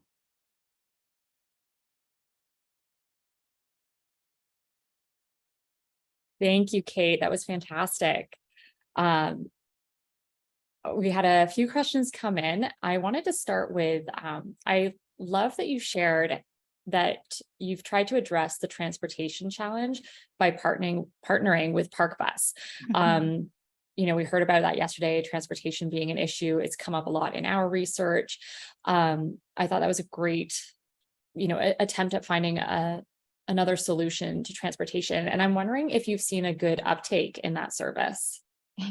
Yeah, Park Bus has been a partner of ours for many years, and it's a very popular service in the South Coast area. And of course, that's where there's all these incredible parks that have a lot of visitors going to it. So it's always going to be a really popular service. And so we support primarily their NatureLink program, which is the component that supports people with barriers getting into parks. So a lot of people use Park Bus who just need transportation to the parks, but then this specifically supports people who have additional barriers to accessing nature and eliminates the transportation barrier as well as any other barriers that they experience in parks. So yeah, it is a very popular service, and you know, would love to see other partnerships in the province as different organizations support transportation in the same way. Yeah, if we can kind of expand that into other areas within the province. We've also had a question come in about enhancing accessibility beyond the front country. So with the rising popularity of adaptive mountain bikes, is BC Parks working with community partners to adapt some of the backcountry trails for adaptive riders? You know, the thing with adapting the backcountry trails that I've learned is the technology for adaptive equipment is growing so fast that that's been our focus for the most part, is funding all different types of adaptive equipment to support the different types of trails that are out there. So we don't have any strategies currently on adapting the trails themselves. It's been mostly on finding the equipment to reduce the barriers of that, and keeping our eyes on the innovation when it comes to adaptive equipment. Like, there's always new amazing things that people are creating to support getting out into the backcountry. So that's been our primary focus. But again, this being the start of a renewed commitment, who knows where it's going to take us. But yeah, our focus has primarily been on the equipment itself over the trails. Yeah, great to know. And again, maybe that can just be like an ongoing thing as new trails get maintained and worked on or rerouted, thinking about the width of the trail in order to accommodate those adapted bikes. So another thing that I thought you shared, which is hopefully fantastic for other provincial parks to be learning from, is the BC Parks license plate fee strategy. I thought that was just such a great way to collect some additional funds. And I was wondering if you're aware of any other provinces that have that program in place. It might not be the best question for you to answer. I'm not sure. I can tell you about the BC Parks ones. Sure. Yeah. If you want to share a little bit more about that, how it maybe like how long it's been in place, that could be helpful. Yeah, you know, I would encourage everyone to check out the BC Parks website for the license plate program section. We put out an annual report every year, and we've recently put out a 5-year report, and it tells you all about the amount of funds, the huge growth this program has seen since its launch. You know, being from BC, anyone else who's on the call, like, we know those license plates are everywhere. And so I find it so wonderful working on the team that knows where those funds are going, can see where it's actually being used. So definitely check out the annual reports, the 5-year report, and then really, you know, Facebook and Instagram. Anytime we're highlighting a project that's funded using license plate funds, we always mention it. And so it really gives you that direct connection of like, where is this money going? It's a really easy way to contribute to the park system in a really meaningful way. Yeah, absolutely. We have someone who just commented that PEI has a conservation license plate, so they're not sure if it goes to parks specifically or just conservation efforts in general. But yeah, I think we could maybe encourage all provinces to think about utilizing license plate fees as directing some of the funds more specifically. So another thing that we've heard kind of over the course of the conference so far is the importance of maintenance. You shared about the Moby bats being used on the beaches. And I was wondering if there's any policies or practices in place to make sure that sand is cleared off from those mats pretty regularly, right? There's ongoing maintenance of things that maybe happen every year or something, but those Moby mats almost need to be checked every day. Yeah, I see that comment on Facebook posts. Whenever we post about the Moby mats, there's always that comment about sand. And so, there are a few Moby mats out in provincial parks right now, and it's still in that pilot phase and that learning phase, and learning from those with lived experiences, so that we can take our time to really understand what are the policies, what do we need to create to make sure that we're doing it correctly and not jumping into here's what we do. I went and visited the Moby mat at Christina Lake this a couple months ago, and it was so great, so exciting. And we went with someone who was a wheelchair user, and she was saying, we can't get to the Moby mat easily. Look where the wheelchair is stored, look where the Moby mat's stored. And it's bringing those lived experiences to life where you're like, great, we've purchased it, we've got it, and it's not there yet. We need to continue growing it. So definitely have heard the comments on the sand. There's no policy yet, but as this program grows, as we fund more adaptive equipment in parks, certainly that'll come along with it. And it'll be guided by all of this feedback and learnings from those who are using the equipment. Yeah, for sure. And I think it's just kind of building that in almost to people's daily practices and daily tasks and things like that as well. We had another question about collecting feedback from the public regarding comments and needs and stuff. This might be a better question for Craig tomorrow, but he told me about how BC Parks at one point conducted a survey by sending the survey in the mail to everyone who had registered for a disabled parking pass. And I thought that was such a great way to kind of reach your target audience of people with disabilities and getting their feedback specifically. And so I kind of in part wanted to share that with the audience and particularly the land managers as possibly a way to source feedback, but also just ask, like, is that a method that you've been using again, or have you developed other ways to kind of gather feedback specifically from this target audience? Yeah, I mean, that is an incredible initiative that Craig was at the helm at, and we gained so much valuable information from it. In terms of where we source information from, as well as that initiative, which we haven't repeated, but I'm sure we will at some point. We've got a visitor satisfaction survey out right now. It's the first survey that we've launched since before the pandemic, and we used to do them every year since the 80s. And so now that we've got the commitment to inclusion, that annual survey will be a really important part for collecting data from people who have had experiences in the provincial parks.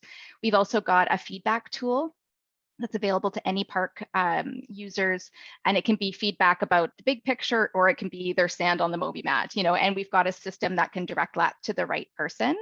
On a bigger picture scale, the province itself has a BC demographic survey out right now, which is focused on identifying areas where there's racism in public services and looking at ways to remedy that. So another group that's working on data collection within the public service that we can tap into. And then, of course, our Inclusion Steering Committee, which is made up of a variety of organizations and continuing to grow to become more diverse. They're a really great advocate for their members and helping to articulate to us what barriers are out there and giving us the feedback we need to make the changes. Amazing. I think that's great to hear. I know people often are concerned when they send these feedbacks in, is anyone reading it? Is anyone listening? Is anyone going to do anything with it? So it's great to hear that, there's a real person reading these comments. All right. Unfortunately, I think we're going to have to wrap it up there just to stay on schedule. Kate, thank you so much for coming today and sharing about BC Parks and the commitment to inclusion. Great. My pleasure. Thanks, Allison. Thank you. All right, we'll now take a short break. Our next session will start at 3:10 Eastern Standard Time.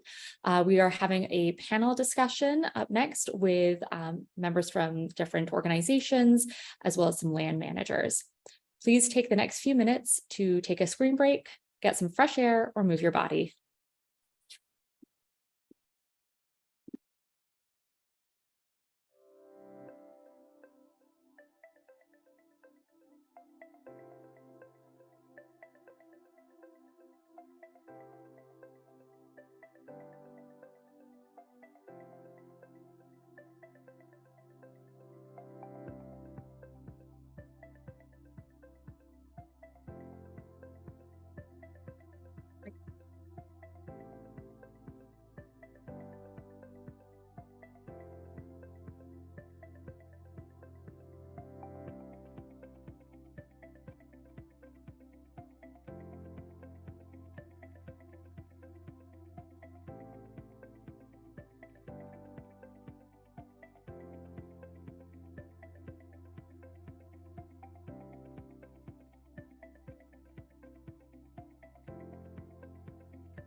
Welcome back, everyone. Our session this hour is a panel discussion with representatives from Power to Be, Canucks Autism Network, Parks Canada, and the BC Parks Foundation. Power to Be is a nonprofit organization that creates access to nature for youth, families, and adults living with cognitive, physical, financial, and social barriers. Canucks Autism Network is a nonprofit organization dedicated to providing programs to individuals on the autism spectrum and their families while promoting acceptance and inclusion through community engagement and training initiatives across BC and beyond. Together, they will be sharing more about the Welcome Project. Moderating the panel is Karina Koenigsberg. Karina is the Director of Programs and Impact at Power to Be. Karina has a degree in child and youth care and leads with an ability-centered approach. She has worked closely with different park sectors and other like-minded organizations to create more access to the outdoors and align on practices to live by a universal approach. Joining her today is Claire DeLong from Parks Canada, Taylor Sands from Canucks Autism Network, Rory Moorhead from BC Parks Foundation. Claire currently works as a project officer for the Ministers' Roundtable on Parks Canada. Her previous roles with Parks Canada have included Public Outreach Education Manager, Learn to Camp Coordinator, Visitor Experience Product Development Officer, and Visitor Services Team Leader. Taylor is currently the Manager of Training and Community Engagement at Canucks Autism Network, but has worked in various Parks Canada roles at Fort Rod Hill and Fisgard Lighthouse, Fort Langley, and in Vancouver. In her current role, she oversees a team who coordinate autism trainings and create accessible resources for community organizations. Rory is the Discover Parks Manager at the BC Parks Foundation. Rory believes that time outdoors in parks is good for the mind and body and is set on helping as many people experience it for themselves as possible. Working with BC Parks, Rory heads up the team of Discover Parks ambassadors who offer interpretive programs for visitors throughout British Columbia's provincial park system. Welcome, Karina, Claire, Taylor, and Rory. Thank you. All right. So Karina and I are going to be moderating this panel. And when you answer, it'd be great if you could just start by stating your name. It'll just help some of our audience members identify who's speaking. So I'll ask this first question to Karina. Can you start by telling us about the Welcome Project, how it got started, and how it evolved? Yeah, that sounds good. Thank you. And just for those as well, from a descriptive point of view, I'm in a black sweater with a red shirt and have big curly hair, and I'm very grateful to be here on the unceded territories of the Hosenich people in British Columbia. How this project got to be was seeing a need from the participants that we work with, as well as community partners, that people were accessing our services and accessing the parks, but they were limited to be able to go to the parks independently. And that sense of independence is really important to Power to Be and many of the organizations that are presenting at the conference. And so I started to see a bit of a pattern of how could we break some barriers and some challenges that individuals with different experiences are facing when they want to access local, regional, and national parks independently. And so instead of thinking about just forging one relationship, I thought about from the participants' lens, and that sometimes folks don't know if they're in a local park or if they're in a regional park or in a national park. So how great would it be if we could align with the park sector and start to have relationships where we could work together to create similar standards of approaches, as well as really looking at what are those universal different types of modifications that we could make. So I was invited to a session that BC Parks hosted that was about a very specific area in the Sea to Sky corridor, really looking at some of the overcrowdedness, some of the other themes that were coming up. And I just looked around at who the audience was that was attending the same session, and I found Claire, who was there representing Parks Canada. So at the break, it was really just connecting with her very quickly about a very high level idea of could we chat a bit further about looking at how to connect to the local BC park sectors. And then the other realm of that is also making sure that we're bringing in a wealth of experience. Power to Be supports all ages and all different abilities, but we work not in isolation. And so partners like Canucks Autism and the Intercultural Association of Victoria were on the top of my mind to bring in pretty early on to also share their experience so they could support around some of their approaches around neurodiversity, as well as folks that are coming from different countries and cultures, the newcomers and immigrants, and getting their lived experiences. And so really started to create a bit of a package on how do we connect the park sector with organizational expertise that has a broad scope of participants, and how do we together create new approaches around universal access and design.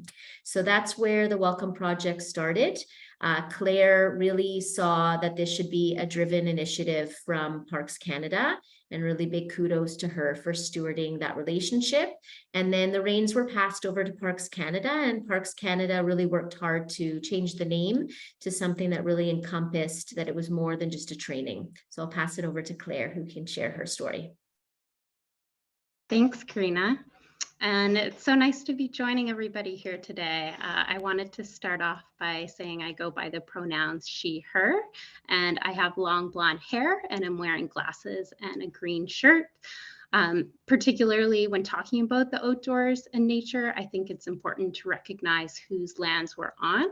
So I'm grateful to be joining today from the unceded territories of the Musqueam, Squamish, and Tsleil-Waututh First Nations.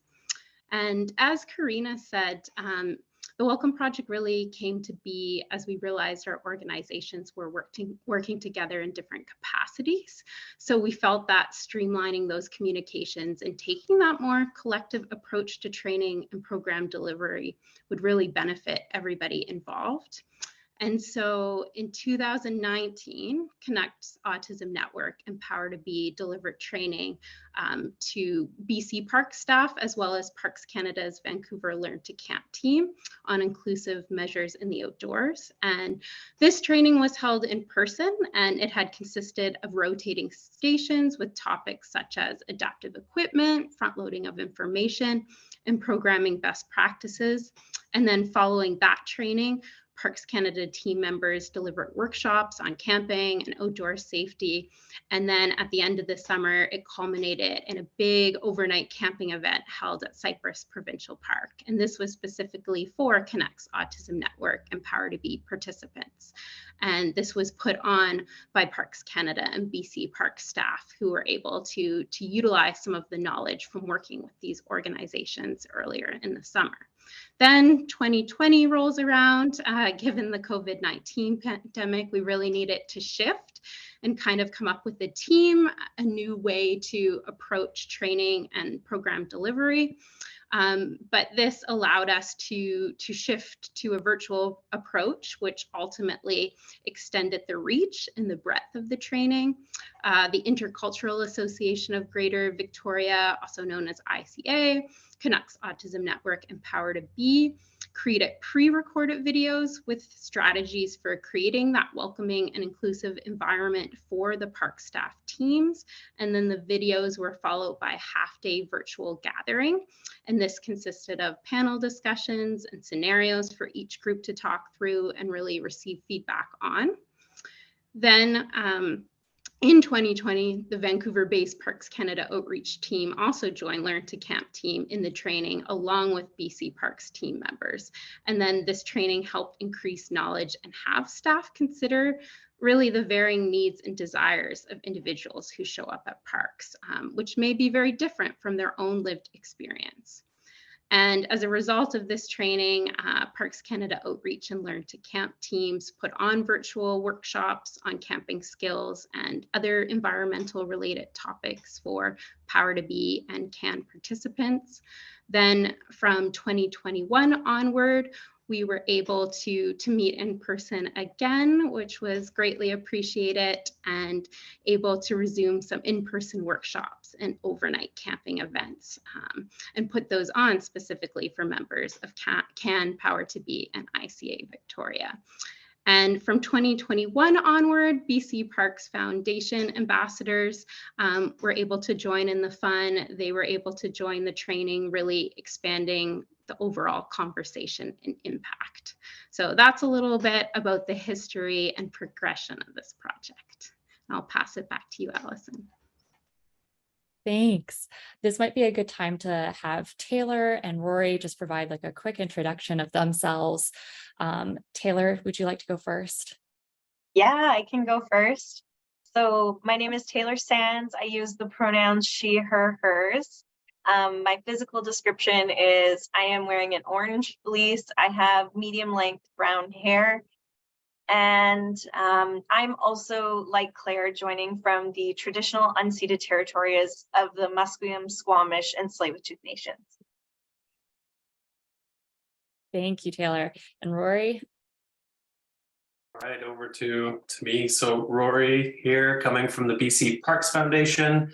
I'm coming from the Musqueam, Semiahmoo, and Kwantlen First Nations territory. I have short dark hair, a short stubbly beard, and I'm wearing a mustard shirt this morning. And I manage the Discover Park Ambassador program for the BC Parks Foundation.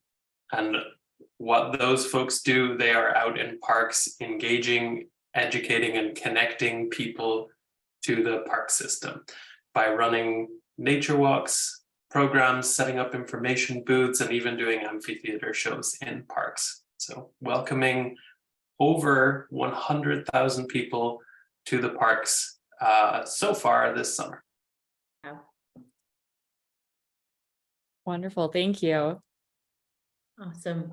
Well, yeah, we'll jump over to Rory to start with, and then Claire, we have a question for you as the park sector folks representing today. What do you feel has been one thing that's been valuable in working together to create more access in our parks? Okay, so Rory here again. I think, honestly, why go alone when you can go together? It's something that I carry in everything that I do. And I think a lot of the folks who work at the BC Parks Foundation have the same mission. I could provide some of this training myself, having many different types of groups, but having the knowledge, expertise, and experience from all of these other organizations is really invaluable. And it is much better coming from the experts and people with that true expertise. So I think that's the most valuable part for me. Thanks, Rory. And over to you, Claire. Thanks. So Claire here, and I'd say, as Rory mentioned, really being less siloed in our approaches and learning from one another is just one benefit that really is top of mind. So as some of the other presenters had mentioned this morning, the COVID-19 pandemic saw so many people flock to parks and natural spaces as a place of refuge. And Vancouver is a city with unparalleled access to the mountains. So it is really important that folks are equipped with the knowledge and skills to explore safely. And I found that this collaboration has led to shared programming approaches, such as working together on joint program scheduling, finding common messages that all team members from all partner organizations can deliver. We also organize rotating teams to provide trailhead programs and booths at frequently visited sites in the greater Vancouver area during the summer to help deliver consistent and a greater breadth of safety and educational messaging. And then I find for Parks Canada, the work accomplished together with the project partners has truly extended the reach of both our Learn to Camp and outreach programs. BC Parks has provided the venue space for Parks Canada's camping trips that had participants attend from Canucks Autism Network and Power to Be in Metro Vancouver, and they really help select nearby green spaces to make that programming that much more accessible. There. Thank you. This is just, I think this is such a fantastic opportunity for people to be learning about what you guys did and how you made this all happen, and hopefully it can be recreated across the country. So when we think about supporting people with different abilities to access parks, what was something that the organizations, so the Canucks Autism Network and Power to Be, what were you guys able to share with the park sector staff? So Taylor, maybe we'll start with you. Yeah, thank you. Taylor speaking. So yes, it was such a pleasure sharing with these teams just some best practices and also understanding their context and making sure that we apply our knowledge to their context. So just to give you a little bit of an example, one of the things we talk about is communication for autistic folks. And that, you know, having photos of the parks and what the trails look like. And also when you're kind of communicating important messages at parks, having those visuals is really important for that community. Also, Claire alluded to the fact that we discussed with the different teams that it's really important to try to be predictable for this community. Many people on the autism spectrum really thrive in routine and knowing what to expect. So the more information that's on websites or at a park when you first arrive, the more supportive it's going to be. And an example of this is, it's just been so wonderful that we've ran so many of these Learn to Camp events because the reality for our population is they feel really safe doing programming with us. And we had 200 families on the wait list every single year for this program.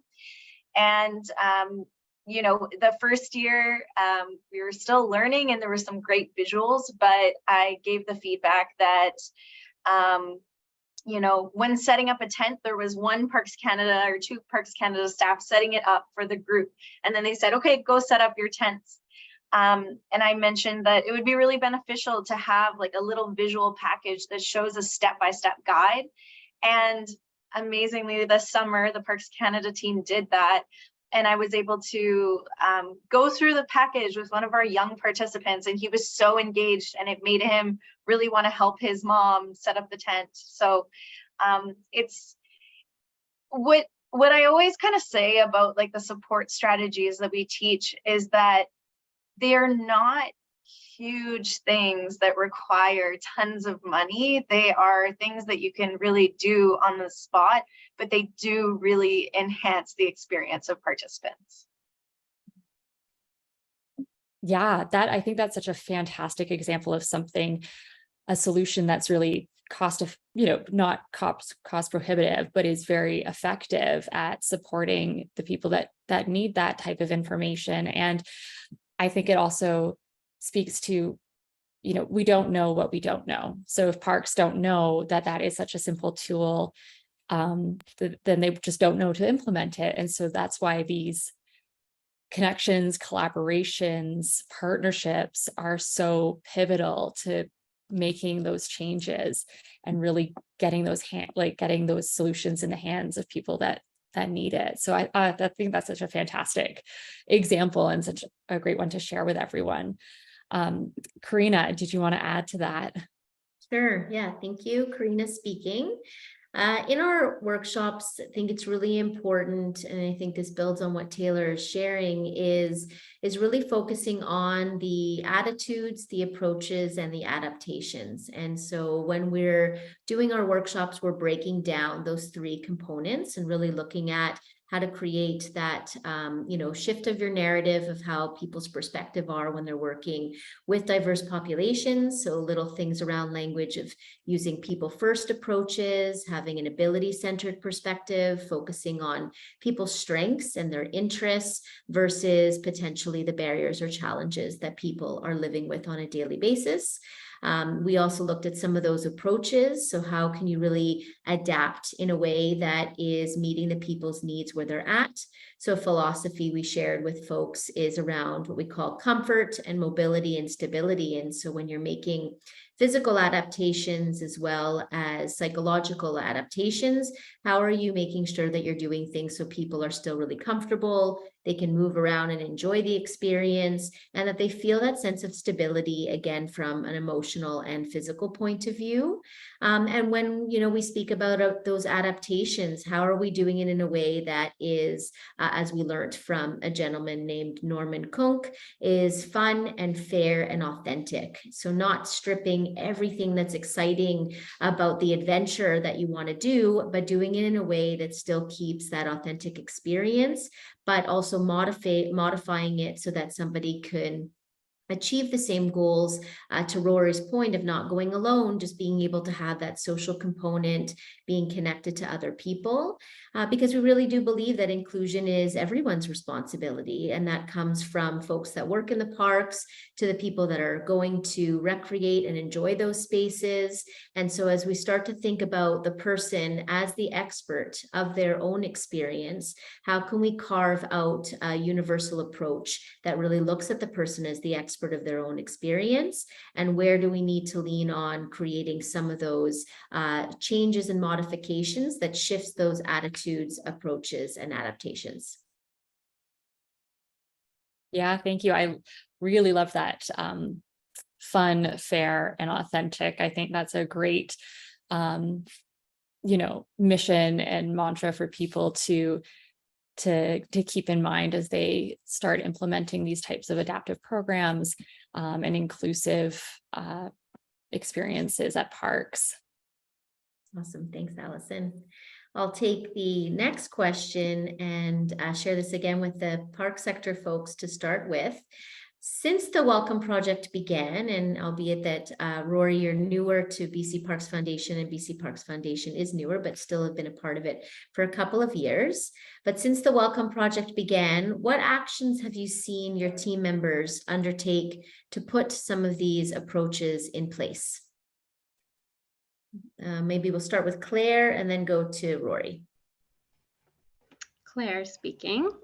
So I've seen Parks Canada team members take more of a universal approach to both program design and delivery. So recognizing that people have different learning styles and like to receive information in different ways.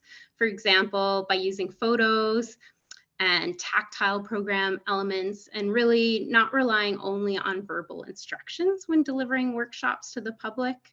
I found that the Welcome Project has really helped frontline team members feel more confident in applying creative and flexible program adaptations to help everyone have that more enjoyable park experience. So really lending to that malleability piece. And I find the importance of creating detailed schedules of programs for participants is something else that has been applied by the team as a result. Participants that are trying camping for the first time may be nervous, therefore front-loading the information so people know exactly what to expect really helps alleviate some of those anxieties folks are experiencing. Also, being open and actively seeking feedback from participants and partners has really allowed our team to create program modifications to improve that experience for park users. For example, as Taylor had mentioned a little bit earlier, we did receive that feedback that having one tent setup demonstration for an entire group at an overnight camping event was a little overwhelming and challenging for families to remember all those individualized, nuanced steps to then go back and apply at their own campsite. So as a result, this year, we did have a camp leader assigned to each family group for that tent setup process. The team also provided step-by-step photo instructions that were given to each family when they joined. And this really made for a more comfortable and better learning experience. As Taylor had mentioned, the idea of social storybooks, so walking folks through what to expect at an overnight camping experience was something else that staff have taken and ran with. And also having some sensory support mechanisms on hand, such as noise canceling headphones, fidget toys, and the idea of a quiet tent, so that if folks are finding the atmosphere is a bit too noisy, they do have a space to go off on their own for a little bit. Awesome. Thanks, Claire. Over to you, Rory. All right, Rory here again.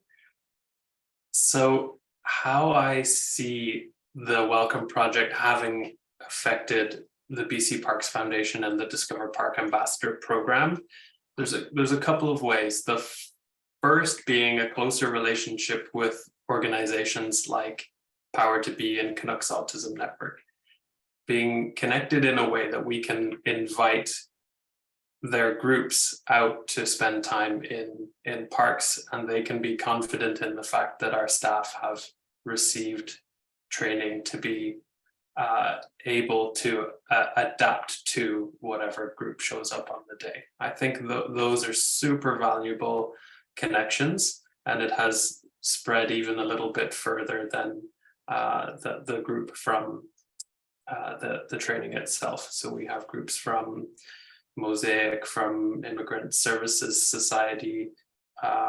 There's all sorts of groups that are now confident in our staff's ability to provide a welcoming experience for them, and that's really exciting to see.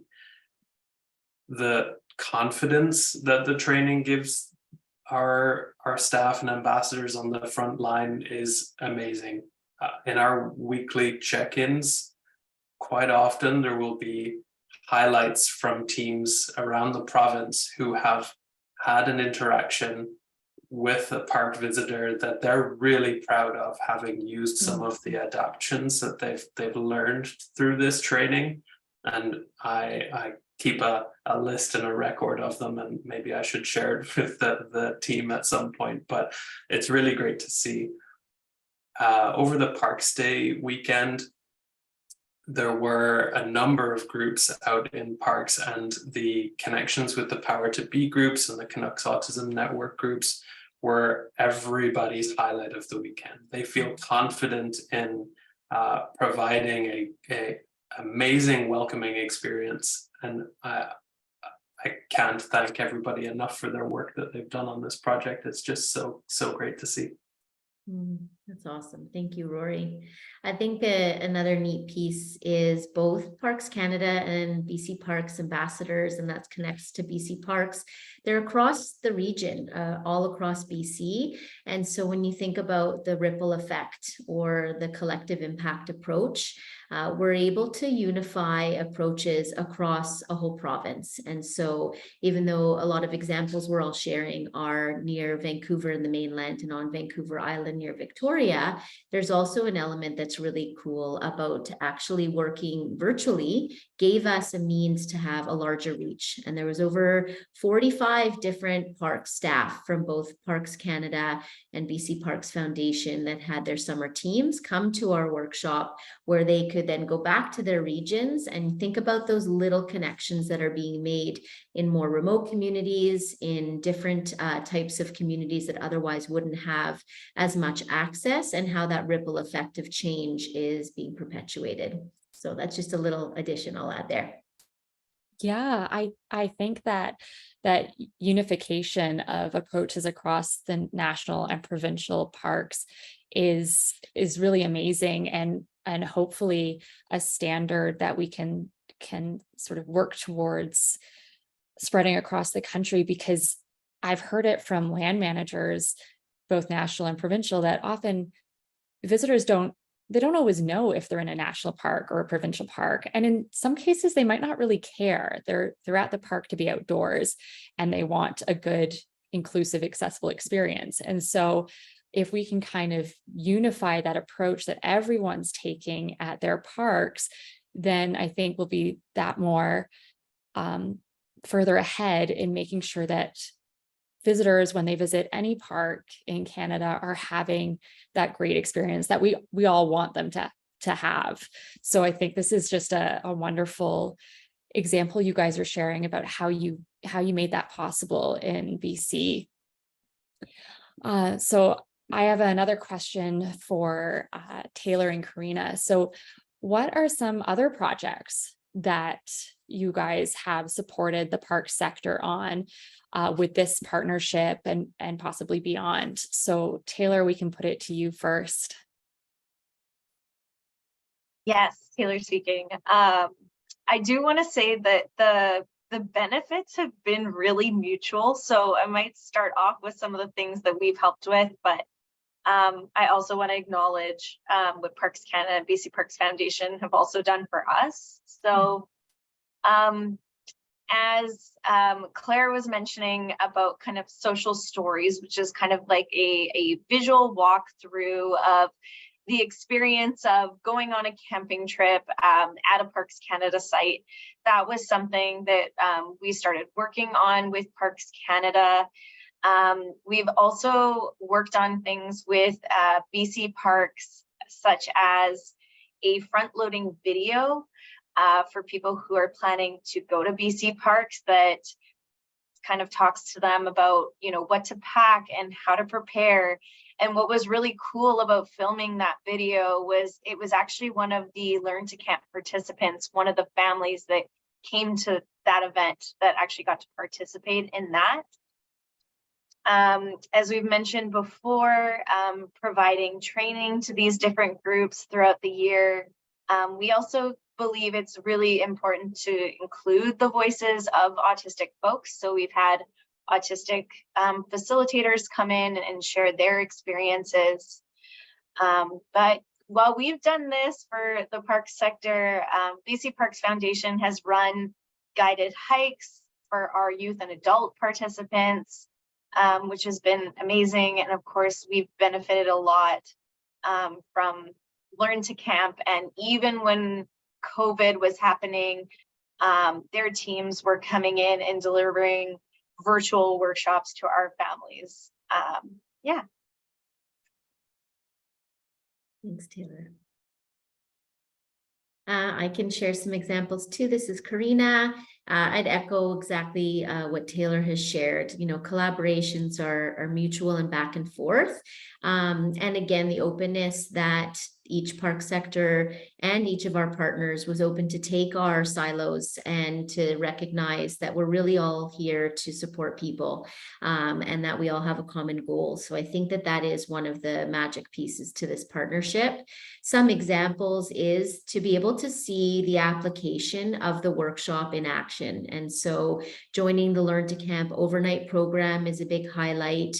Also, we've joined on a couple interpretive sessions with the BC Parks Foundation ambassadors, literally happening this week and last week, which has been phenomenal for just bolstering our interpretive programs.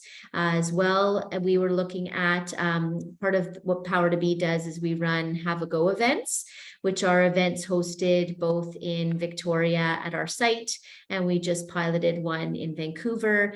And it really is an opportunity to come and test out different activities. And we want to make sure that we're never doing it alone. And so Power to Be will run a couple of our own activities. Canuck Autism has come and facilitated sports activities, and we have Parks Canada coming to facilitate a camping, Learn to Camp activity when we're hosting a session for Canucks Autism's families to come out. Then we've also done a lot of great work with BC Parks as well. We just got to see Kate speak about the, commitment to inclusion plan. And so we feel very grateful to be included on their accessibility committee, now called their inclusion steering committee, where we had our participants a part of the design of that inclusion commitment.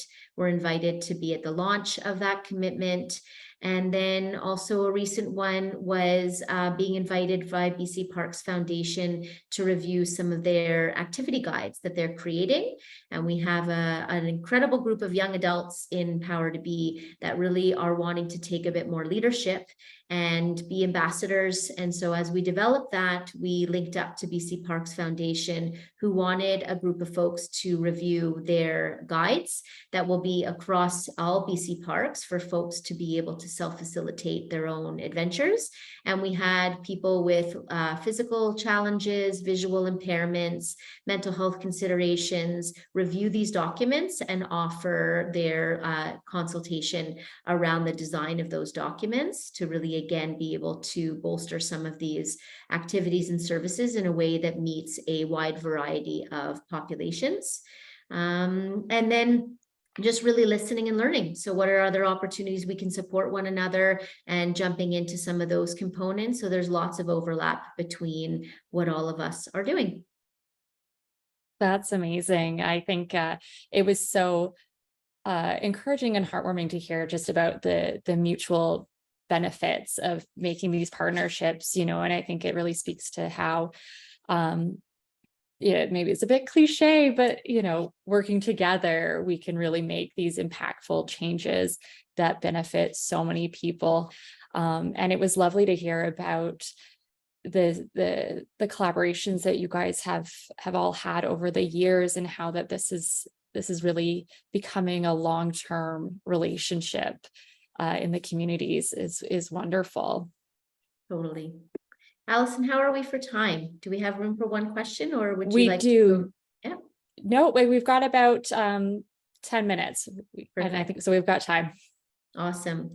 So back over to, I think everyone can answer this one, is what would be a perspective that you can share in how to partner collaboratively to move something like inclusion and accessibility forward? They are big concepts, big notions that we're all trying to do. And so what would be your perspective that you can share with the audience today about how to partner collectively to move things like inclusion and accessibility forward?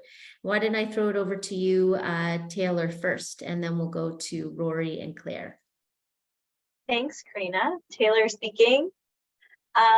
What I always say to organizations who talk to me about accessibility is that instead of trying to do it all yourself, lean on the organizations that know how to do it.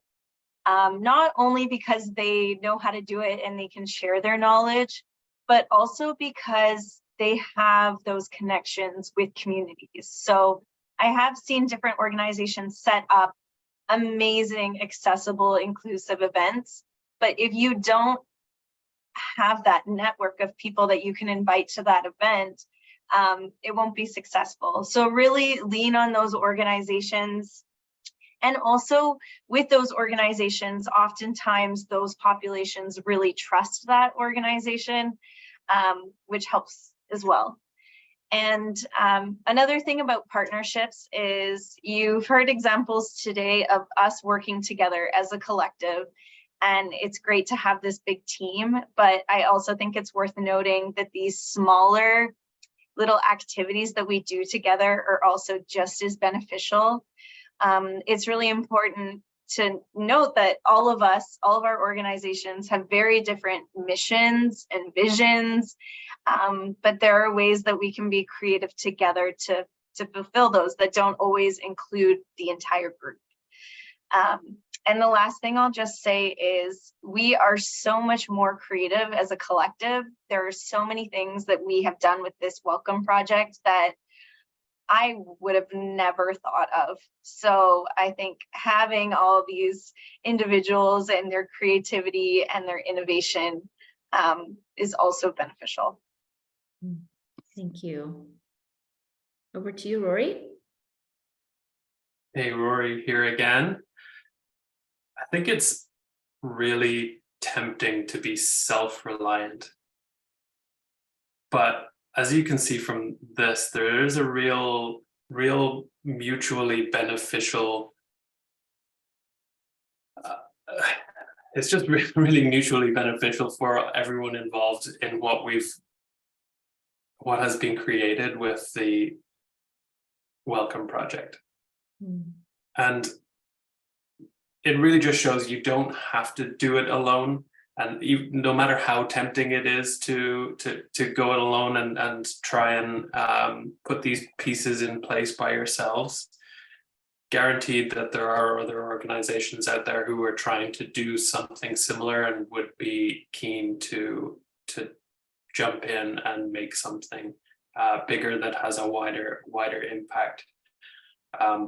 Because at the end of the day, the impact of the Welcome Project is huge now. If you think about all of the people that it touches in terms of park visitors, the staff who are receiving the training, them going out into other industries afterwards, perhaps, it really just shows that it is beneficial to everybody in so many different ways.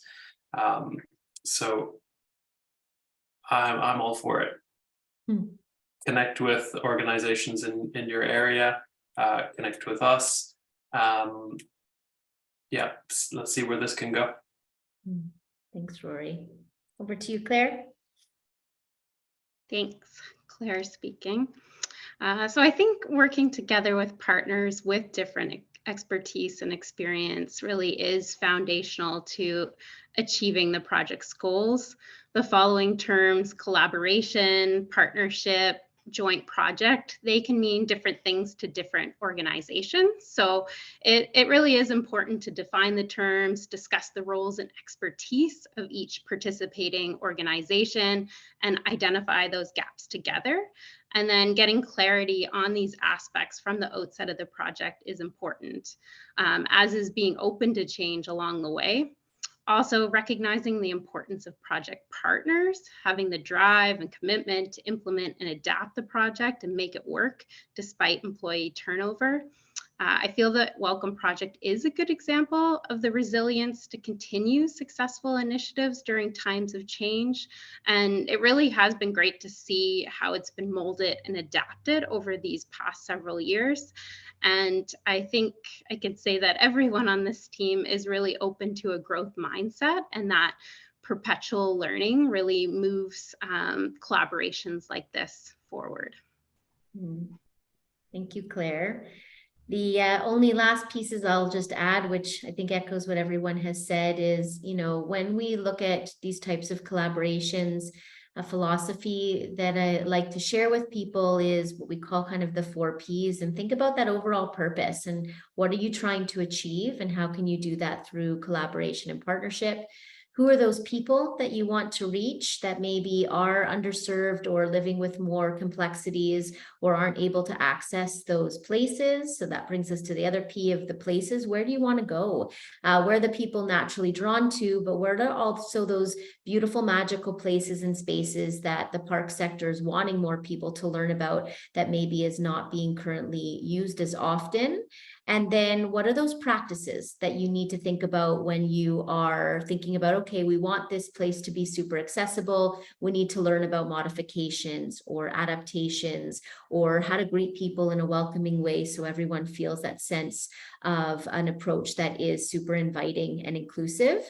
So think about those 4 Ps in your own regions. And sometimes that involves multiple partners.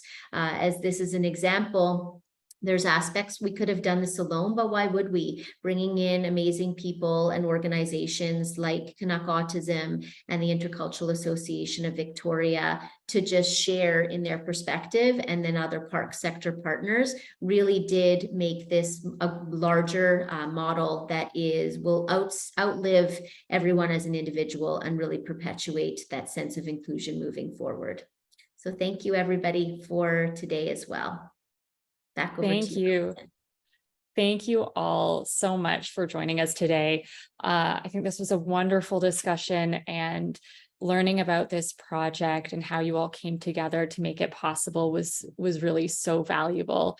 So I'll say thank you, Rory. Thank you, Taylor. Thank you, Claire. And Karina, thank you so much for moderating with me today. It's always a pleasure. You as well. Thank you. All right, thank you, everyone. We had a piece of feedback today, and I want to make sure it gets captured in the conference because I don't think it's been touched on yet in the presentations, and that is the importance of hiring people with disabilities at parks, particularly in positions of leadership. This really is an important step in ensuring access is included in high-level program decisions. So just a thank you to the audience member for sharing that. We weren't able to take questions during the panel, but any questions received have been captured, and we will be sharing that with the panel. And that concludes our speaker lineup for today. Again, I want to say a huge thank you to all of our presenters who shared their stories and thoughts and work with us today. We really are so grateful for you sharing your time with us. Just a reminder, if presenters shared contact details or website links, those have been added to their bios on our website. We are also going to put the Outdoor Standards Technical Committee feedback link and the Parks Ontario feedback links in the chat right now. Those links should be clickable. I think we have fixed the hyperlink issue in the chat. And for those of you who are registered for today's social hour, that will get started at 4 p.m. Eastern Standard Time. It is by invitation only. It's a small group setting. If you have an invitation, please log out of this conference and use the Zoom meeting link that was included in your social hour invitation. If you run into any difficulties, please reach out to us at team@PAC2023.ca. Everyone else, have a wonderful rest of your evening. We look forward to welcoming everyone back tomorrow at 11 a.m. Eastern Standard Time. Thank you. Thank you.